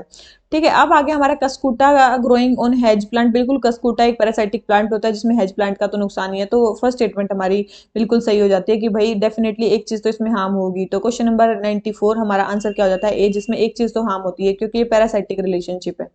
ठीक है, ठीक है, पैरासाइटिक रिलेशनशिप है तो क्वेश्चन नंबर 94 इसमें एक का फायदा होता है, एक का नुकसान होता है, ध्यान रखना। तो क्वेश्चन नंबर 94 हमारा आंसर हो जाता है ए। आ जाते हैं क्वेश्चन नंबर 95 पे। क्वेश्चन नंबर 95 हमें क्या बोलता है भाई, हम्म, ठीक है, 95 हमें बताना है सिक्किम के इंटीग्रेशन के बारे में। देख लेते हैं जल्दी जल्दी से सिक्किम के इंटीग्रेशन के बारे में। सबसे पहले बोल रहे हैं सिक्किम सबसे पहले नामग्याल जो डायनेस्टी थी वो मतलब इंडिया का पार्ट बनने से पहले नामग्याल डायनेस्टी वहां पे रूल कर रही थी। जो जल्दी बताओ, क्या नामग्याल डायनेस्टी वहां पे रूल कर रही थी? तो बिल्कुल भाई वहां पे नामग्याल डायनेस्टी रूल करी थी। सेकंड बोल रहे हैं एक प्लेबिसाइड हुआ मोनार्की को एबोलिश करने के लिए सिक्किम में। तो याद रखना वहां पे रेफरेंडम हुआ था, ये बहुत इंपॉर्टेंट है। वहां पे क्या हुआ था, रेफरेंडम हुआ था 1975 में। तो ये या प्लेबिसाइड नहीं हुआ, तो ये स्टेटमेंट रॉन्ग है और वहां पे रेफरेंडम हुआ था इंडिया में इंक्लूड करने के लिए। फिर है third statement, 36 constitutional amendment act पास किया गया, बिल्कुल, जिसमें जो सिक्किम है उसको as a 22nd state include किया गया। कौन सा 22nd स्टेट, तो ये याद रखना सिक्किम कौन सा स्टेट बना, कौन सा अमेंडमेंट एक्ट आया उसके लिए। तो थर्ड स्टेटमेंट बिल्कुल सही है। तो फर्स्ट एंड थर्ड स्टेटमेंट सही है, सेकंड स्टेटमेंट रॉन्ग है। तो हमें बताने करेक्ट स्टेटमेंट, तो केवल दो स्टेटमेंट करेक्ट है, एक स्टेटमेंट हमारी रॉन्ग है। तो क्वेश्चन नंबर 95 हमारा आंसर हो जाता है बी। आ जाते हैं अपने नेक्स्ट क्वेश्चन पे। नेक्स्ट क्वेश्चन हमें क्या बोलते हैं, हमें बताना प्रोडक्टिविटी, इकोसिस्टम की प्रोडक्टिविटी के बारे में। बोल रहे हैं ग्रोस प्राइमरी प्रोडक्टिविटी जो है किसी भी इकोसिस्टम की, वो होती है rate of production of organic matter during photosynthesis. तो आप सभी को पता होगा, बिल्कुल इसी को बोलते हैं ग्रोस प्राइमरी प्रोडक्टिविटी। टोटल कितना प्रोडक्शन ऑर्गेनिक मैटर का होता है फोटोसिंथेसिस में, उसको बोलते हैं ग्रोस प्राइमरी प्रोडक्टिविटी। दूसरा बोल रहे हैं सेकेंडरी प्रोडक्टिविटी, वो होती है जो अवेलेबल बायोमास होता है कंजप्शन के लिए हर्बीवर्स और डिकम्पोजर्स के लिए। देखो ये सेकेंडरी प्रोडक्टिविटी थोड़ी ना हुई। ठीक है, ये सेकेंडरी प्रोडक्टिविटी इसको नहीं बोलते। सेकेंडरी प्रोडक्टिविटी किसके होते हैं, जब नया ऑर्गेनिक मैटर बनता है, कंज्यूमर्स जो नया ऑर्गेनिक मैटर बनाते हैं उसको बोलते हैं सेकेंडरी प्रोडक्टिविटी। तो सेकंड स्टेटमेंट हमारी रॉन्ग है, फर्स्ट स्टेटमेंट हमारी करेक्ट है। तो हमें बताना करेक्ट स्टेटमेंट, तो करेक्ट तो केवल एक स्टेटमेंट है। ठीक है, तो हमारा आंसर क्या हो जाता है, हमारा आंसर क्या हो जाता है, इसका कौन सा क्वेश्चन है ये, क्वेश्चन नंबर 96 हमारा आंसर हो गया ए। आ जाते हैं क्वेश्चन नंबर नेक्स्ट पे। ठीक है, टोटल हमारी मतलब gross gross productivity ecosystem की कितनी है, 170 बिलियन टन, जिसमें से जो ओशंस है वो कितना परसेंट एरिया ऑक्यूपाई करते हैं। अगर एरिया की बात करें वो 70% एरिया ऑक्यूपाई करते हैं, लेकिन उनकी 170 में से केवल 55 बिलियन टन ही मतलब उनकी प्रोडक्टिविटी है। बची हुई प्रोडक्टिविटी किसकी है, लैंड इकोसिस्टम की है, जो बहुत कम पार्ट ऑक्यूपाई करता है इस अर्थ का। ठीक है, ध्यान रखना, टोटल प्रोडक्टिविटी है, उसमें से ओशन की कितनी है, टेरेस्ट्रियल की कितनी है, ध्यान रखना। तो ये क्वेश्चन नंबर ये हो गया हमारा कंप्लीट 96। आ जाते हैं क्वेश्चन नंबर 97 पे। कौन बोल रहे हैं कौन से ऐसे ऑर्गेनिज्म है जो कंटामिनेटेड वाटर में मिलते हैं, जल्दी बताओ भाई, कंटामिनेटेड वाटर में कौन सा मिल सकता है। अभी एक भी गलत बता दिया ना आपने तो एक काम करना, चुल्लू भर पानी में डूब जाना आप। ठीक है, तो ई कोलाई, एंटेरोकोकस फिकैलिस और साल्मोनेला टाइफ, ये सारे ही पानी में मिल कंटामिनेटेड वाटर में मिल सकते हैं। तो क्वेश्चन नंबर ये 97 का आंसर हो जाता है ई। ठीक है, तो क्वेश्चन नंबर 97 आंसर हो गया ए। आ जाते हैं क्वेश्चन नंबर 98 पे। क्वेश्चन नंबर 98 क्वेश्चन नंबर 98 के लिए है हमारा एजेंडा 21 के बारे में बताना है। किसके बारे में, एजेंडा 21। जल्दी बताओ एजेंडा 21 क्या था, जल्दी बताओ एजेंडा 21 क्या था, जल्दी बताओ। 1992 में 1992 में 21st सेंचुरी के लिए जो एक्शन लेने थे उनका जो ब्लूप्रिंट बनाया गया था उसी को बोलते हैं क्या, अर्थ समिट जब हुई थी, पता है ना, अर्थ समिट जब हुई थी मतलब इन्वायरमेंट एंड डेवलपमेंट वाली जो कन्वेंशन हुआ था वो वाला। ठीक है, तो अर्थ समिट जो हुई थी 1992 में, उसमें 21st सेंचुरी को में अचीव करने के लिए सस्टेनेबिलिटी के लिए कुछ ब्लूप्रिंट बनाया गया था, तो उसको बोला गया है एजेंडा 21। तो क्वेश्चन नंबर 98 आंसर सी। मेरे ख्याल से तो किसी का गलत नहीं होगा ये। आ जाते हैं क्वेश्चन नंबर 99 पे। बोल रहे हैं कि रिक्यूजल ऑफ जजेस, रिक्यूजल मतलब जजेस जब कोई मतलब किसी जजमेंट में बैठने से मना कर देता है या मतलब किसी केस पे बैठने से मना कर देता है, अपने आप को हटा लेता है वहां से, उसको बोलते हैं रिक्यूजल। सबसे पहले it is an act of abstaining from participation in an official action due to in conflict of interest of जज, बिल्कुल उसी को बोलते हैं रिक्यूजल ऑफ जजेस। सेकंड बोल रहे हैं जजेस act has provisions regarding the practice of judicial recusal, बिल्कुल गलत स्टेटमेंट है, कहीं पे नहीं दिया गया जुडिशियल रिक्यूजल के बारे में। ये जज की अपनी समझ और कंसाइंस के ऊपर डिपेंड करता है कि वो किसी अगर उसका मतलब कहीं इंटरेस्ट है किसी केस में, या फिर मतलब वो किसी को जानता है या कोई भी मतलब चीज है, तो वो वहां से रिक्यूज कर ले, वो केवल जज पे डिपेंड करता है, ये नहीं है कि कहीं पे भी नहीं दिया गया ये। तो ये क्वेश्चन नंबर 99, हमारा फर्स्ट स्टेटमेंट तो सही है लेकिन सेकंड स्टेटमेंट रॉन्ग है। ठीक है, तो हमें बताना है करेक्ट स्टेटमेंट, तो करेक्ट तो केवल और केवल फर्स्ट स्टेटमेंट है, तो हमारा आंसर क्या हो जाता है ए, रिक्यूजल ऑफ जजेस के बारे में। आ जाते हैं क्वेश्चन नंबर 100 पे। क्वेश्चन नंबर 100 हमारा बायोस्फीयर रिजर्व के बारे में, किसके बारे में? बायोस्फीयर, अरे यार, बायोस्फीयर रिजर्व के बारे में। बायोस्फीयर रिजर्व, वन सेकेंड, ठीक है, बायोस्फीयर रिजर्व के बारे में। Biosphere reserve, each biosphere reserve is traditionally organised into 5 interrelated zones. आप सभी को पता है हर एक बायोस्फीयर रिजर्व 3 जोन में डिवाइडेड होता है, मैंने बताया था आपको, तो ये 5 में नहीं होता। तो सबसे पहले तो ये स्टेटमेंट रॉन्ग होगी, तो मेरे ख्याल से तो आपको पता होना चाहिए, तो पहली स्टेटमेंट तो ये रॉन्ग होगी। सेकंड बोल रहे हैं human interference is band completely in transition zone. मैंने बताया था कि सबसे पहले आता है कोर जोन, फिर आ जाता है बफर जोन, फिर आ जाता है ट्रांजिशन जोन। यहाँ पे तो ह्यूमन एक्टिविटीज अलाउ होती है, यहाँ पे लिमिटेड अमाउंट में अलाउ होती है, यहाँ पे बिल्कुल अलाउ नहीं होती। तो बोले ह्यूमन इंटरफेरेंस बैन है कंप्लीटली, ट्रांजिशन नहीं, कोर जोन में बैन है, ट्रांजिशन में नहीं कोर जोन में बैन है, तो ये भी स्टेटमेंट रॉन्ग होगी। थर्ड बोल रहे हैं बायोस्फीयर रिजर्व जो है वो रिसर्च, साइंटिफिक रिसर्च और एजुकेशन को प्रमोट करते हैं, बिल्कुल वो काफी ज्यादा वो मतलब हेल्पफुल होते हैं उसमें, वही करने के लिए उनको इतना ज्यादा प्रोटेक्ट किया जाता है। तो क्वेश्चन नंबर 100 केवल थर्ड स्टेटमेंट हमारी सही है, तो हमारी करेक्ट स्टेटमेंट बतानी है, तो केवल थर्ड स्टेटमेंट हमारी बायोस्फीयर रिजर्व के बारे में बिल्कुल सही है। ठीक है, तो ये क्वेश्चन हो जाता है हमारा कंप्लीट बायोस्फीयर रिजर्व के बारे में। ठीक है, तो ठीक है, तो ये केवल हमसे बहुत ही आसान क्वेश्चन पूछा था, क्वेश्चन नंबर 100। तो इसी नोट पे आज के हमारे टोटल जो 100 क्वेश्चन हो जाते हैं वो हो जाते हैं कंप्लीट। वीडियो अच्छी लगी हो लाइक कर लेना, चैनल को सब्सक्राइब कर लेना, अपने फ्रेंड्स में ज्यादा से ज्यादा शेयर करो इस वीडियो को। ठीक है, और जिन्होंने अभी तक भी चैनल सब्सक्राइब नहीं किया, प्लीज यार चैनल सब्सक्राइब कर लो। क्यों नहीं करते हो आप चैनल सब्सक्राइब? एक बात बताओ, सारे बच्चे जितने भी देख रहे हैं यहाँ तक, जिन्होंने देख लिया है, सारे चैनल सब्सक्राइब करके ही जाना। ठीक है, और अपने फ्रेंड्स में भी शेयर करना। ठीक है, और नहीं और वो अगर शेयर नहीं कर सकते तो उनका फोन लेकर वहां से सब्सक्राइब कर देना। ठीक है, तो चलिए इसी नोट पे आज का लेक्चर खत्म करते हैं। Thank you very much, bye bye guys.